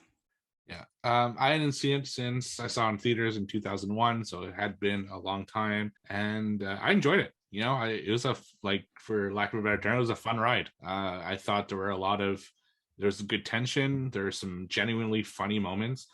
Steve Zahn, some of the lines just really cracked me up. Like a line like when he's in the hotel room and he immediately goes to watch the porn, and he's like, "She's not a Marine. It just takes me right out." It's these little one-liners that really get me, and he's just a really funny guy. I really liked the playing off. It's just a voice, like you don't know who Rusty Nail is for the majority of the film, and just the using the CB radio so brilliantly to kind of make this movie and everything. And there are only limited situations really that they could get into, when you're having a truck come after you, but they really like hit them all and do a good job of it. Like the entire scene at the gas station when you see the truck driver come out of his car with what looks like a bat and coming towards the car, it's just, even though as an audience, it's probably not him. The way they filmed it, the way they react to it, it's brilliant. And there's a lot to like about this movie, but I do have issues with the end, particularly with Rusty Nail. I don't think they should have showed him. I really don't. And if they showed him, he needed to be something special, and he wasn't. He was just a normal big dude. Because they allude to the fact early in the film that there's something wrong with him. So I thought he was like severely disfigured, or there was something different about him that gave him these issues, and why he wanted, he was so excited about Candy Cane and that whole situation. But we'll get more to that. And also the few like practical effects we get, like the first victim without the jaw, I thought was brilliant. It looked fucking amazing. So yeah, really enjoyed this one. First of all, Paul Walker and his roommate in the dorm room at 3 a.m. are sleeping with lamps on. I'm like, what are we doing, boys? That just initially I was like, what the fuck? Yeah, I agree with Steve on that. He just looked like a regular overweight, dirty white dude. It's like, keep him in the shadows or make him. That's a good point, because I think he's like, you'd be disappointed in me or something. And she's like, as long as you got a heart and soul, that's all I need, or some shit. It would have been a nice twist if he was disfigured or like monstrous or something, but he was just dirty white guy, whatever. I thought you could have removed the girl completely and the movie still would have been fine, because that's when it kind of loses me. It's like, it's really good, and then they stop and pick her up, and then I think they loses some steam. Like, we could have just kept her at the end, like we know the reason why he's going, or just make it that he went to pick up his brother at jail like a couple states away or something. I think you remove her and it's fine, especially because they throw in like her college friend like randomly, that like that's his victim. Like we meet her for 2 seconds. We're supposed to give a shit that like they have her. So I think remove the girl, and you have like a tighter script if you just like shorten it a little bit and just keep it with the boys, and it just keeps escalating from there. I think you got a better thing. And then like the love triangle was kind of forced. Like, wait a minute, like Paul's going to meet her. They obviously want to bang it out, or to go to Pound Town or whatever. And then like Steve Zahn gives her the eyes, and she gives him the eyes, and like they're drinking. They're gonna bang that night for sure if it didn't get interrupted. They so better not have. I don't know. Like, I feel like she really wasn't into him. Like, she even tried to like shoo him away. I heard that. They filmed that. Yeah. But I heard she liked it. She did. She invited him in the room. And she kept saying, she said no a few times. Homeboy didn't get the clue. Okay, but he's like, yeah, but he wasn't being like mean, forceful. He was being a little suave. But it's like, no, she had to say it more than once. I know, but she wanted it, I think. No, she didn't. I think she did. Because Paul wouldn't pull the trigger. That was his perfect opportunity. No, she like hoped it was Paul. She got so excited. She opens the door and it's Fuller, not sexy. Yeah. Paul's and you do, and you see kind of the disappointment on her face. That's why I think. And then she tried to shoo him away. So like, I don't know if anything. I mean, granted, he was like getting her pretty drunk in there. So like, he might have like been able to get it in that way, which really in today's standards probably wouldn't even be in the script, because like this is 20 years ago. It did seem kind of forceful. Yeah, it was. You know what a big gripe too I have is that the bad characters in this don't really like get anything. Like the dudes in the bar, like pieces of shit. You would think like the trucker would kill them. you know, like let's kill them or something. But they never do. And the only one that really gets his is the guy that gets his jaw ripped off. Other than that, it's like justice for the ice truck guy, super cool dude. He's helping him out. Yeah, he really went out of his way to deliver that credit card. Chasing him down. He's chasing him down. I would at some point I was like, fuck this. He's fucking like going, he's like on the dirt road going over like hills and shit like that. He's a fucking ice truck. I'm like, all right, well, fuck you guys. You clearly don't want your credit card back. I was laughing hard when like the ice truck driver is like walking towards the car and he's like, Lewis, and Paul like is yelling. He's like, he said Lewis. He said Lewis. Yeah. He's like, then I got a gun. when they're in the bar and like they're like, tell your bitch to shut up, and Fuller comes over, he's like, bitch, let's go, bitch. Yeah, he's great. Steve Zahn's great in this one. They're all pretty great. So my question to Sam when we were watching this is, do you think he was going, like Rusty Nail was going to kill Candy Cane if he went to that hotel room and she was there? Like, was he just crazy the whole time? Like, or was it the prank that like sets him off? Or do you think he's just fucking full blown crazy? And when he met with Candy Cane, he was going to murder her? That was direct to Sam, right? Yeah, no. Okay, no. You said that's Sam for all you guys. So? No. I said I was talking to Sam about. Oh, okay. This, but no, all right. I was wondering why there was like a. We're all waiting on Sam. That's a good point. I didn't think about that question's stupid, Joe. I was like, wow, is that really a bad question? I always thought of face values because he was, belittled or whatever, and it set him over the edge. But that's actually a good theory that maybe he was a serial killer because he's on the road. Truckers have that access. So. Yeah, I think he would have, just because, he spray painted the signs. He put the little walkie-talkie thing back in the trunk. He fucking duct taped a booby trap with the gun. Like, what the hell? Well, and he rips that guy's fucking jaw off. Like, if he wasn't that crazy, like he would just been like, oh, I got fucking pranked and like walked away. But clearly the guy's fucking unhinged. If that happened today, the YouTubers, they would have jumped out with their cameras. We got you, bro. Right? Oh, definitely. Smash that like button because we got him. Mm-hmm. I don't know. I obviously, fucking crazy. There's no doubt about that.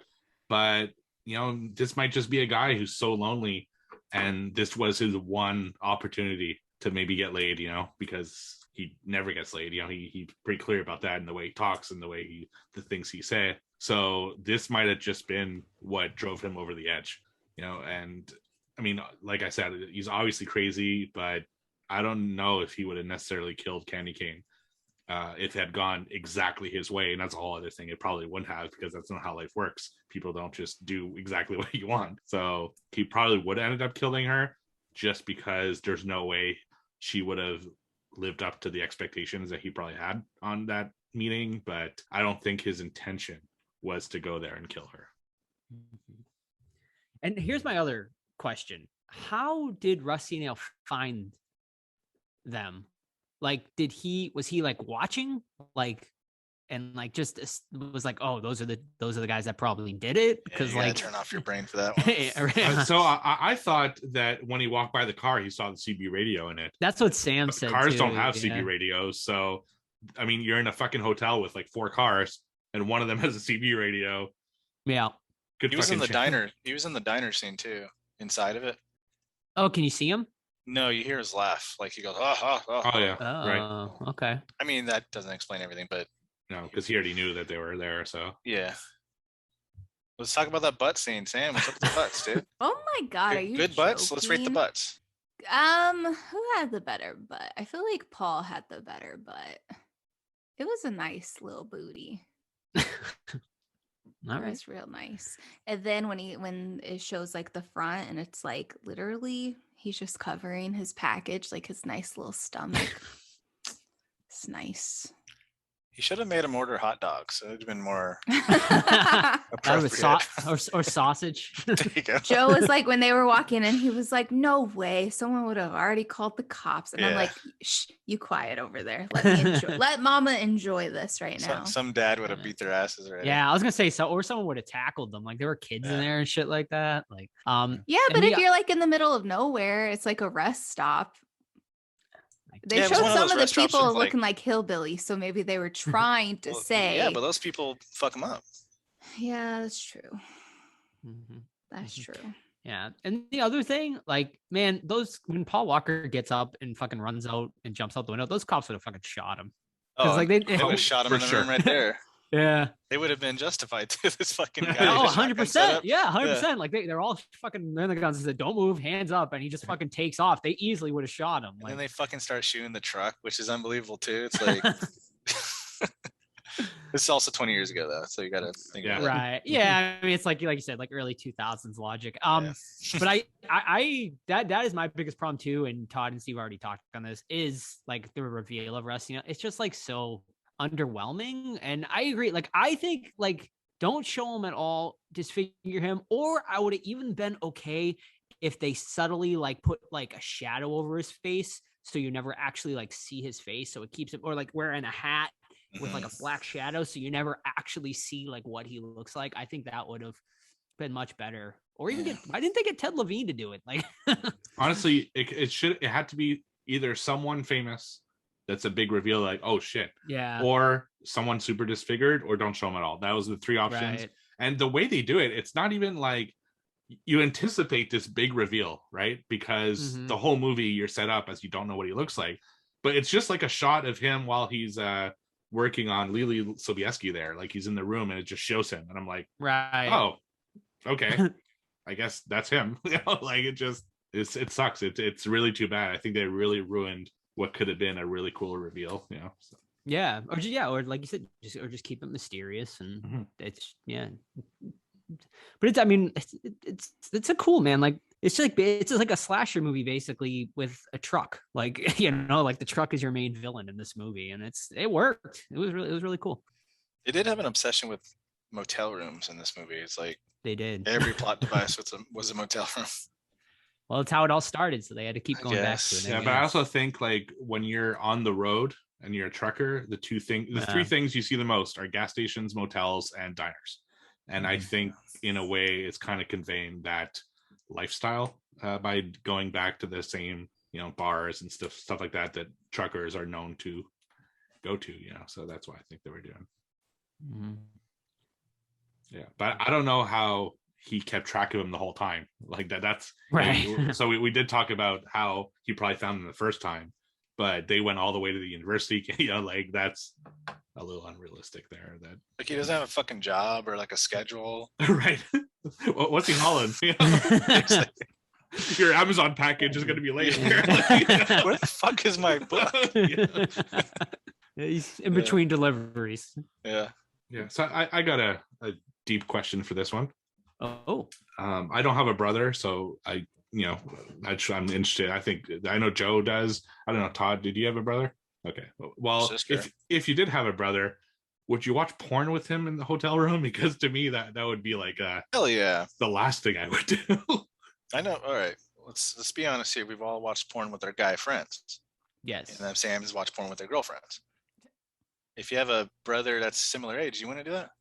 It's just weird. Like, I don't know, in a hotel room, like In a hotel room, like- it's a little weirder. like a party, I get it, but it just Yeah. me and my brother in a hotel room, probably not. No. Yeah, but like- they've both been drinking. You know how guys get when There's- you guys know yeah. how you get when you've been drinking, if you know what I We mean. would definitely throw on the channel and but- watch the tits. I feel like maybe he was probably like just watching it, and then maybe he would have taken care of things in the bathroom. But I don't think it was like. No, I mean, Oh no, I'm no, not- I'm I not don't jerking think off. that. Don't go no, that yeah, far, yeah, no. no. That's not what I'm It's like insinuating just at all. watching it on TV, like if you're watching music videos of like girls dancing. Like, Yeah, it's laughing just like about it, ba- kind it's of just like like you it's go just to the like strip club background. with your guy friends. Have you guys so- ever Yeah. been to a really legitimate cheap motel?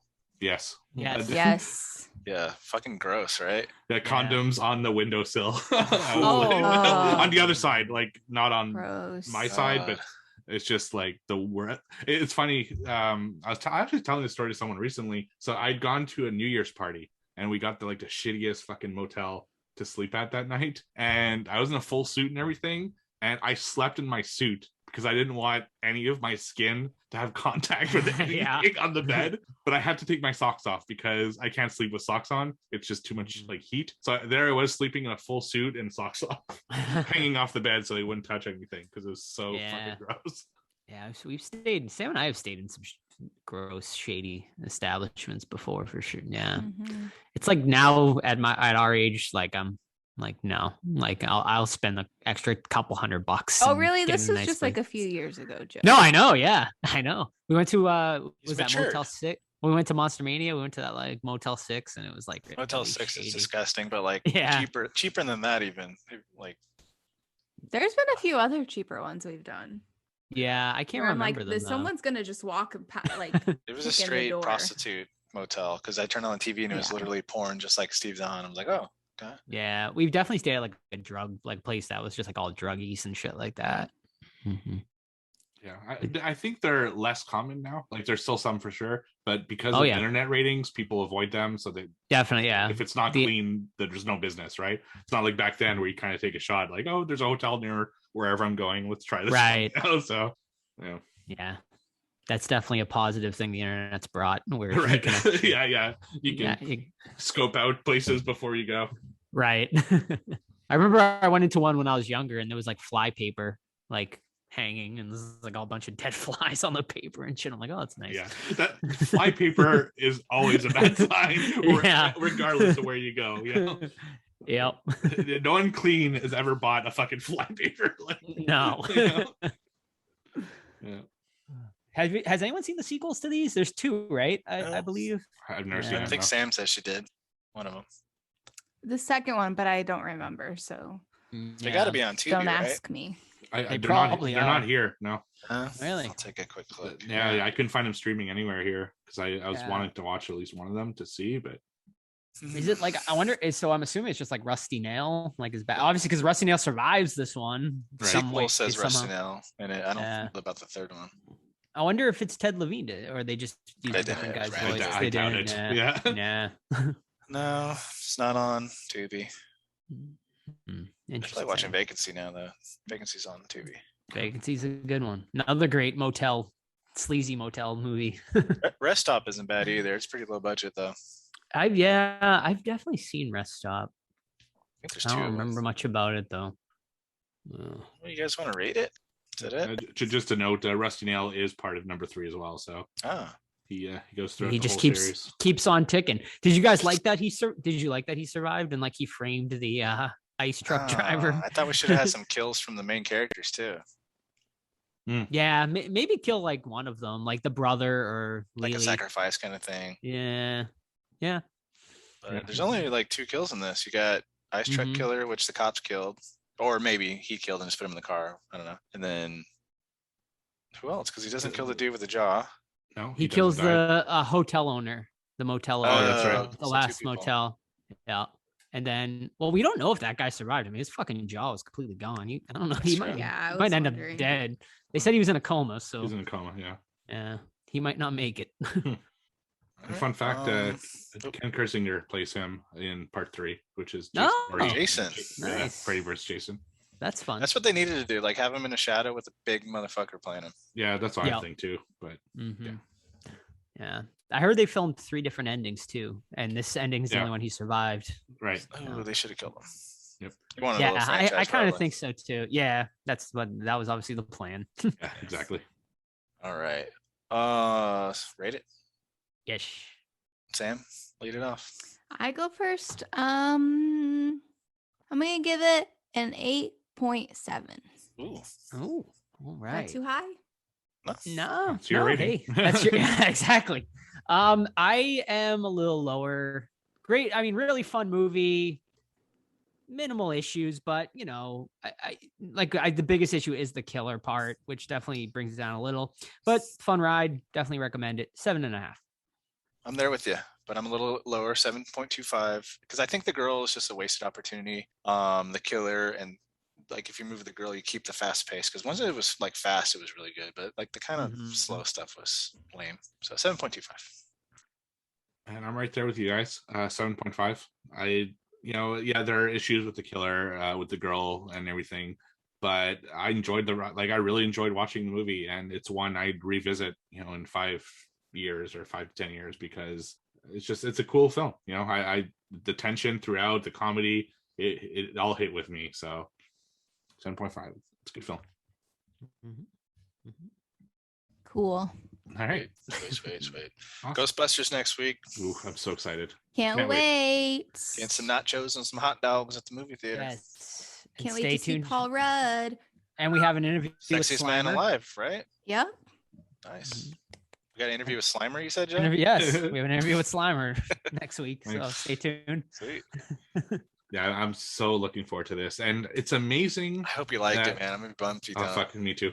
There's gonna be a Halloween kill situation if I don't like it. Like, I'm just gonna like fucking die. But I gotta commend Sony on this one because of all the ads and trailers that have been released, they've only really shown like 2-3 minutes of the film. Yeah, It's always the same footage over and over that they keep re-showing, and that gives me hope that they're confident that the movie is going to have a lot of cool Easter eggs and surprises. In fact, I'm not going to say what it is, but in the last trailer, there's one of the ghosts was from the toy line of the TV show of the cartoon series. Cool. And I had that toy, and seeing it like realized on film was so fucking cool to me. So I hope they do more of those like really obscure Easter eggs because I love that movie. I love that series. The toys was one of my big like toy collections. So super pumped about this. yeah. So this is just one that happens after the ones from This the Ghostbusters 80s? 3. Yeah, this is straight up Ghostbusters 3. Yeah. Okay. Yeah, the I other got one doesn't exist. I got goosebumps on the last trailer I watched when you hear like Dan Aykroyd's voice. Like I don't know if you guys saw that one, but I was like, ooh. I didn't see that one. I'm I don't really excited. know what to expect. I didn't know that they were making a Ghostbusters movie until I saw the trailer. It does So have your I boyfriend kick off- in it, Sam. What? It does have your boyfriend in it, though. That little kid is not my boyfriend. But I am excited about it. So I think because I'm going in with like no, I heard they're gonna have Acto Cooler in some of the theaters too. Yeah, they're doing that as a Ooh. Very promotion. cool. That's awesome. Yeah, Yeah, I'm I excited. am bummed that It- Egon isn't in it, obviously, because I know. but the Famous whole passed away. movie But is based it's around him. So granddaughter. he's my son's yeah. favorite character, and we're going on Saturday too, so he's kind of bummed that he won't be in there either. So Yeah. I wonder if but- they'll put his daughter in there. Like, what's her name? She like wrote a book about him and all that. Tara Rams's daughter. You guys know who I'm talking no, Okay. nothing She wrote like like a whole book. I wonder if they'll put her in as a cameo, just to like have a piece of him in there. What I'm curious is if we're going to see the baby from Ghostbusters 2, Oscar, as a character. I'll have Oh. Because, I did hear that. I heard a rumor that he might be in there. Yeah, like Candyman stuff, 2021 stuff. I like it. Yeah. Baby yeah. Exactly. So I'm super. I can't wait for next week's episode. That was my Yeah, number one it's- anticipated film this year. So And the early reviews have been like phenomenal. Like Right. people are saying it's like as good as like original Ghostbusters, which is bold. that's Well, bold. so Yeah, we'll see. I don't want to put that Yeah. expectation on it for Yeah. myself. but, River of Slime. I know you've seen him countless times, Steve, but are you gonna do a 1 and 2 rewatch before I Saturday? already did. You did? I did. Yeah, Nice. I did last week, and Nice. I fucking love those movies. I it's think- just River of so- Slime. Yeah. I think we should probably do a 1 and 2 rewatch them because like when was the last time you watched like 1 and 2? It's been a long time. Ghostbusters? Yeah. Oh my God. It's been a It's really true. long time. This man Yeah. has no dick. Yeah. That's actually Alright. why I had the Vigo question, because I just watched Ghostbusters 2 that day and thought about it. I saw the original in theaters a couple years ago. It was fun. That's a good movie to see in theaters. I actually watched it with my brother-in-law. He came over with my sister and the kids, and he didn't know that Ron Jeremy appears in the first one. And The hedgehog. I pointed him out. He's like, "Holy shit, that blew my mind." He's just there smiling, Yeah, right? he's just an extra in the background, but it's Well, Pretty now old. he's in jail. oh my Yeah. god, for horrible reasons too. Yes. Yeah. He deserves to Mhm. be in there, but goddamn. Yeah. Yeah. A lot of shady business in the last couple decades, huh? My god. He had a rum at one point. I remember I bought a He did. bottle of it. Yeah, Yeah. he did. You know, it was I saw called him at a- Ron Day Jeremy. Gave you a boner instantly. I saw him at the O'Hare airport one time. He just looked like a He's small. little old man, yeah. Right, super small. Except for his wiener, I guess. Yeah. Lead us out, Sam. All right, guys, that's going to be it for this week's episode. Hope you enjoyed the review. Follow us on Instagram. Check us out on Discord. It's always a good time over there. Next week, we will be reviewing Ghostbusters, which we've already said. So we'll see you next week. And stick around for the interview with Robert Kurtzman. Bye. Hello, everyone, and welcome back to the Horror Squad podcast, where today we are joined by a very special guest. He is a true legend in the makeup and effects department, winning several awards throughout his career, and has worked on such genre films such as From Dusk Till Dawn, Wishmaster, Dr. Sleep, The Faculty, John Carpenter's Vampires, Scream, Evil Dead film series, Nightmare on Elm Street film series. The list goes on and on. Please welcome renowned makeup artist Robert Kurtzman. Robert, thank you so much for joining us today. We are thrilled to have you on. Oh, thanks for having me. Hello, everyone. Awesome. So obviously today you're here to talk about your latest film, Black Friday, which will be hitting select theaters on November 19th and VOD on November 23rd. Can you tell our listeners a little about the film and how you got involved in the project? Sure. It's a crazy kind of horror comedy. It's all set in a toy store on Black Friday. All hell breaks loose when an alien presence introduces itself and starts to infect the shoppers, and they go crazy, transforming into creatures and shit. So yeah, I got involved with it. Producer Warner Davis, I'd worked with on a film years back called Funhouse Massacre, which is another horror comedy set around Halloween, and he approached me with it and sent me the script, and I thought it was a lot of fun, and that it would have we'd have a great opportunity to do some crazy new monster stuff. So yeah, and I mean the monsters and the creature effects in this are just really just top-notch stuff. Can you talk to us about the brainstorming creative process for the designs? Yeah, well, Andy, the writer, and Casey Tebow, they came up with a great script. It had a lot of new ideas when it came to the monsters. At least Casey had some ideas. So because it kind of starts out with the standard infected, zombie 28 days later kind of thing, and then that was all fine. But then the fact that it kind of takes a twist and these things start to transform into something more alien-like, or with some weird bird DNA, with beaks and things. That during the process, basically Casey would have an idea, he'd throw it at me, I'd sketch something up, and then it kind of went from there. Like we just brainstormed back and forth, which was really fun, creative process. And eventually, we locked in the looks for everything. Angry Granny and the Mega Shopper and everything. So yeah. I mean, there's a lot of really fun designs throughout. Which one would you say was your favorite one to do? I don't know. I love Angry Granny with Norman Cabrera, a very incredible sculptor and designer, worked on that with us, and kind of spearheaded that suit and creature. And then Mark Steger actually performs it. He's a very well-known suit performer. He's been in a lot of different films.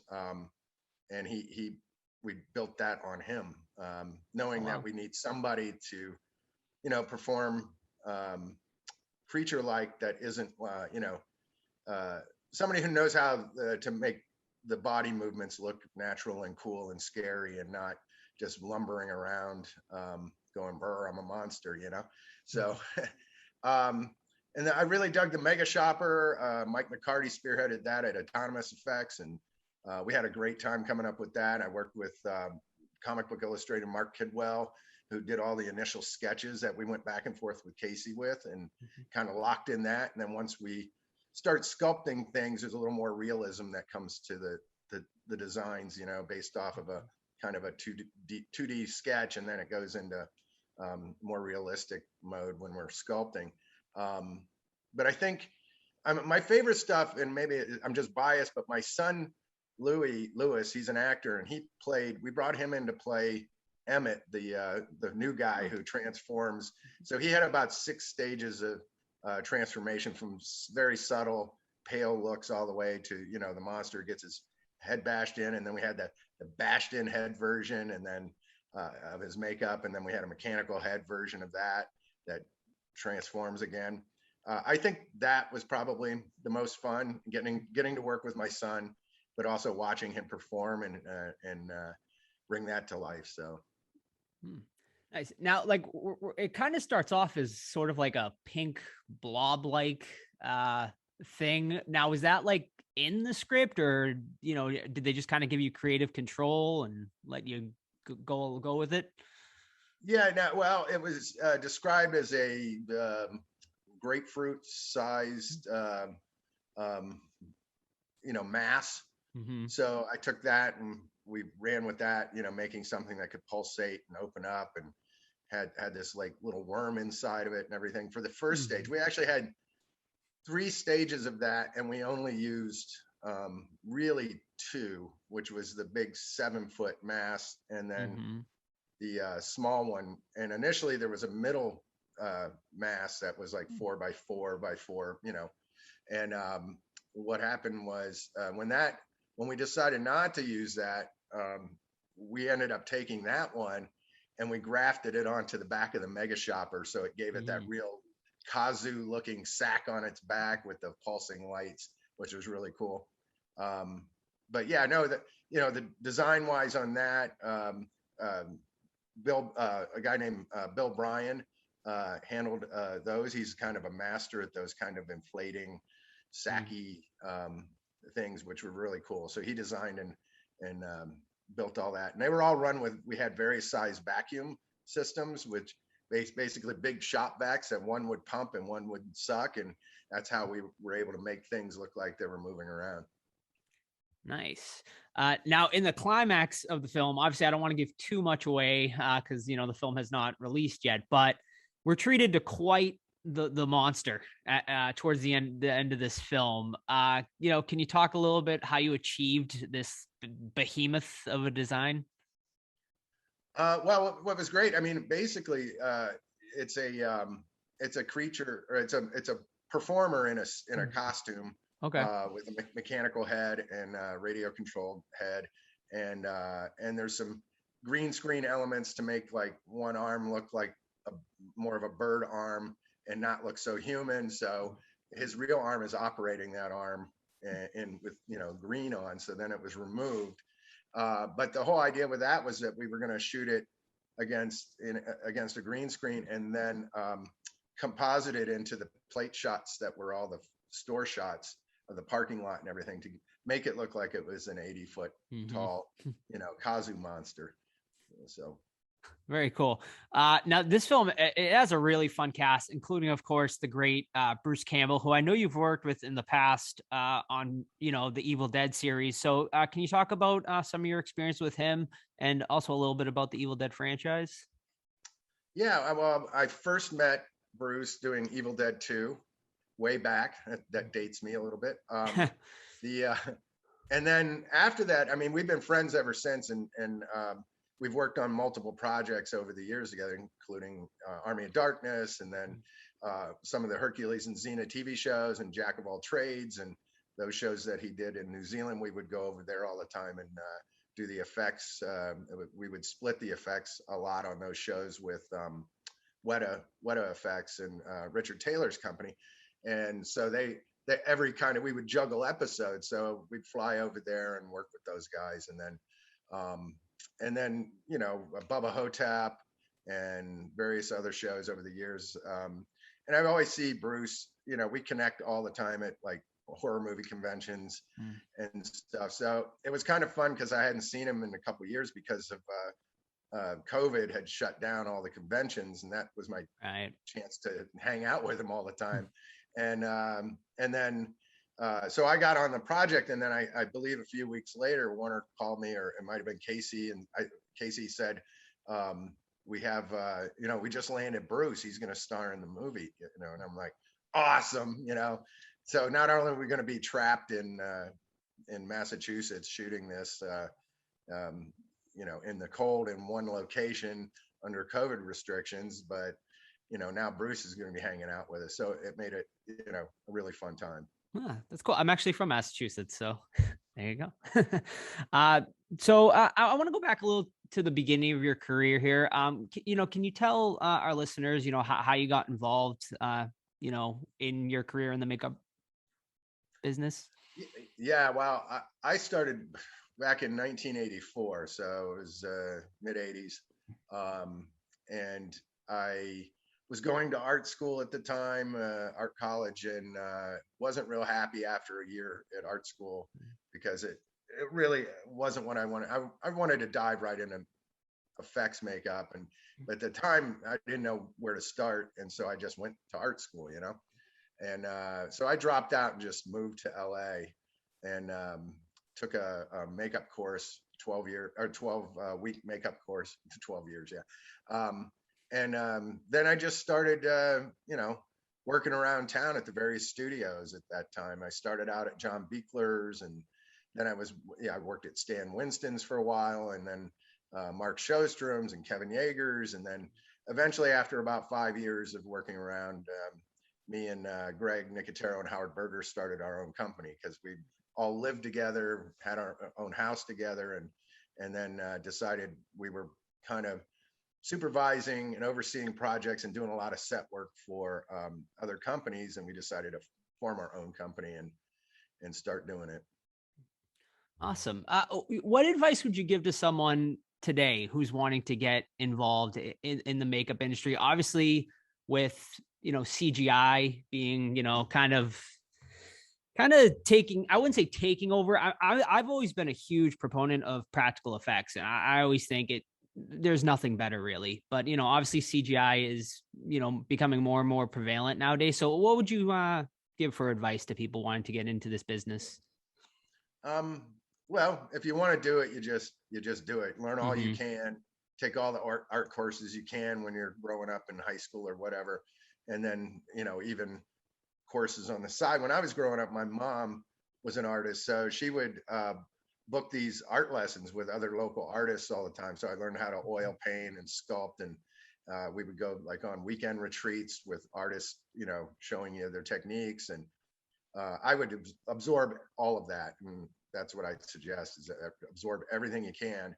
And then if you really want to do it, realize it's hard work and nothing comes easy. So you start at the bottom and you start working your way up and you build your portfolio, because that's the only thing that counts is what's in your portfolio. That's what we look at. We don't care about your education or any of that. It's just all about the art. So perfect. Now you have such a prolific career, and I'm sure you've been asked this before, but what would you say is like your favorite makeup or creature effect you've ever done? I know they're all babies to you, but there's got to be a few maybe that stick out that you're most proud of. Well, I'm kind of biased toward the Jin and Wishmaster, the first film. I really love that makeup. But I don't know. There's things that, again, from Dusk Till Dawn, one of my favorite things is the giant rat that Savini turns into when he transforms. I just love that thing, and it was just really cool fight sequence. It was a chance to do something a little wacky and crazy with a big puppet. But I don't know. Most recently, I guess it would be The Haunting of Hill House, and I'm just really happy with the way the whole show turned out.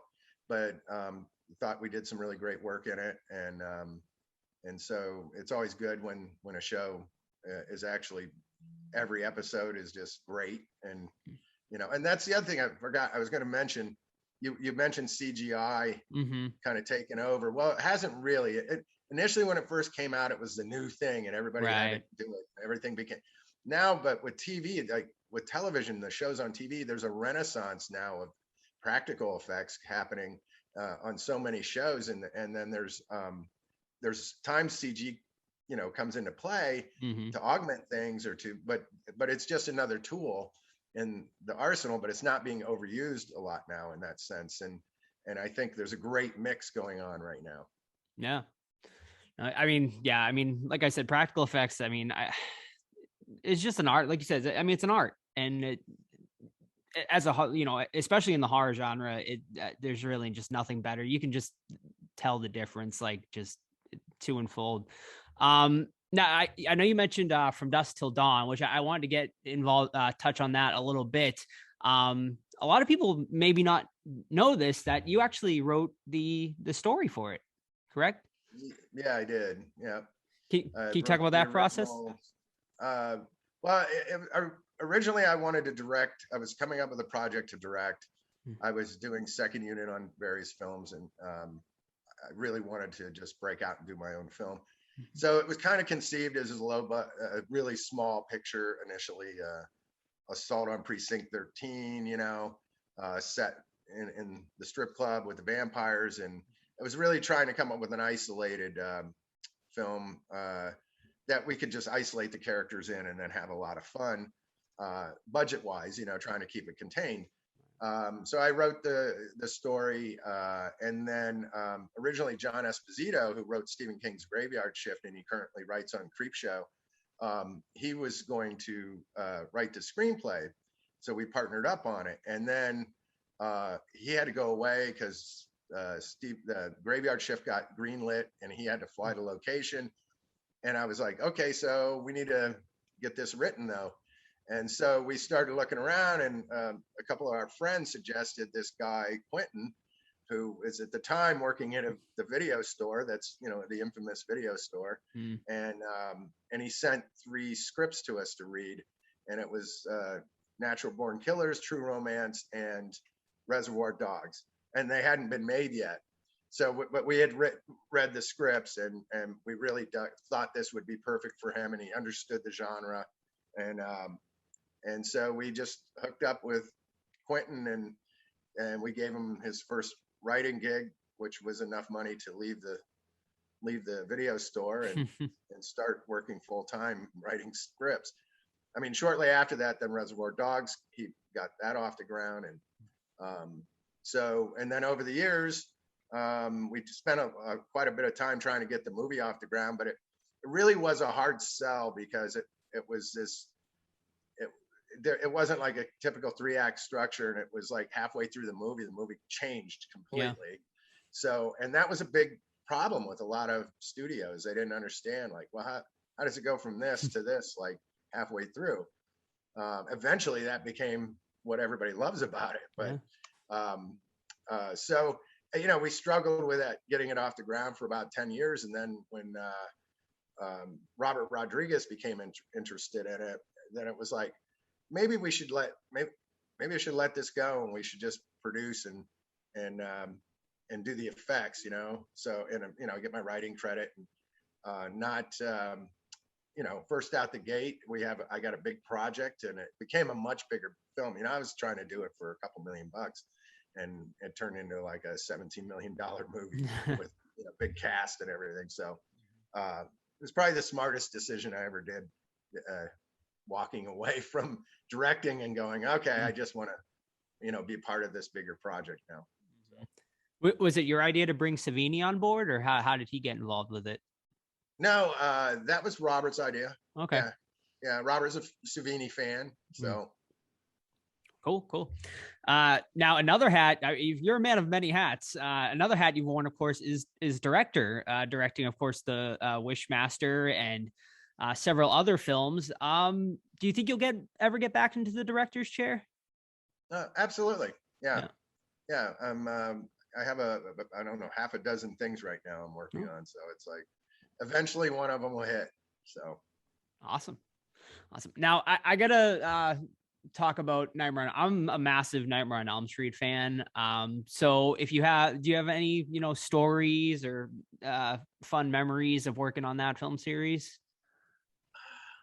Well, yeah, I mean, it would have been the first one I worked. I started out working on Dream Warriors, which is actually is probably my favorite sequel in the series. But I do like New Nightmare a lot.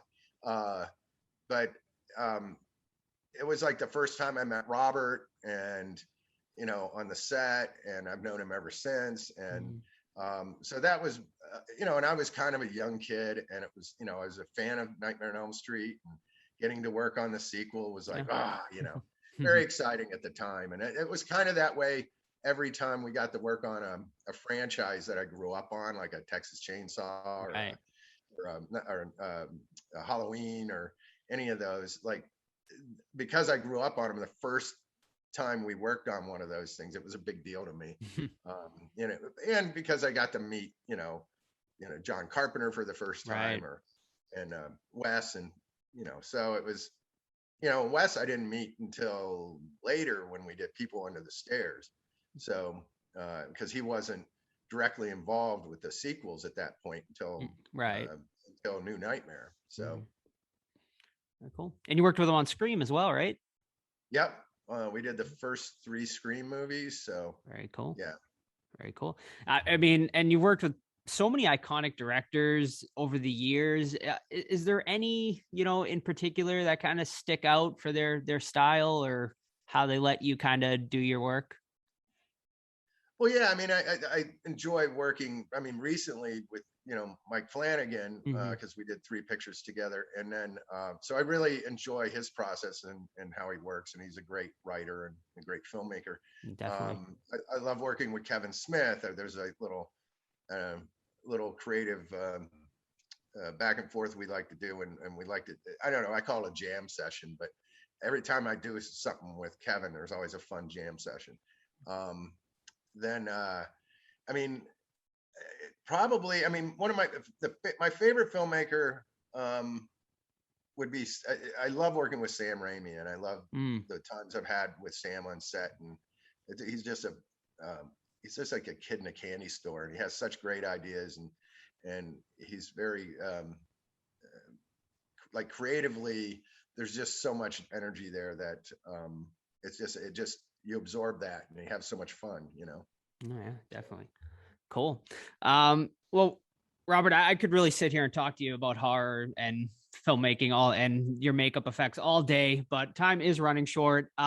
So before we let you go, obviously everyone check out Black Friday coming out very soon. But is there any other projects or anything else you could share with us that you got coming up? Well, yeah, it'll probably be sometime next year. We got a new series that we did for Netflix called First Kill. Then we did a show with Jerry Bruckheimer called Secret Headquarters. So it's kind of a fun kids adventure project. I can't give details away, but yeah, and then there's a couple other things that we worked on that you'll see coming up. If you just check out the IMDb, you'll see. So awesome. All right, Robert. Well, thank you so much for joining us. It was an honor, and hopefully we'll have you on again soon. Awesome. Thanks for having me. You got it.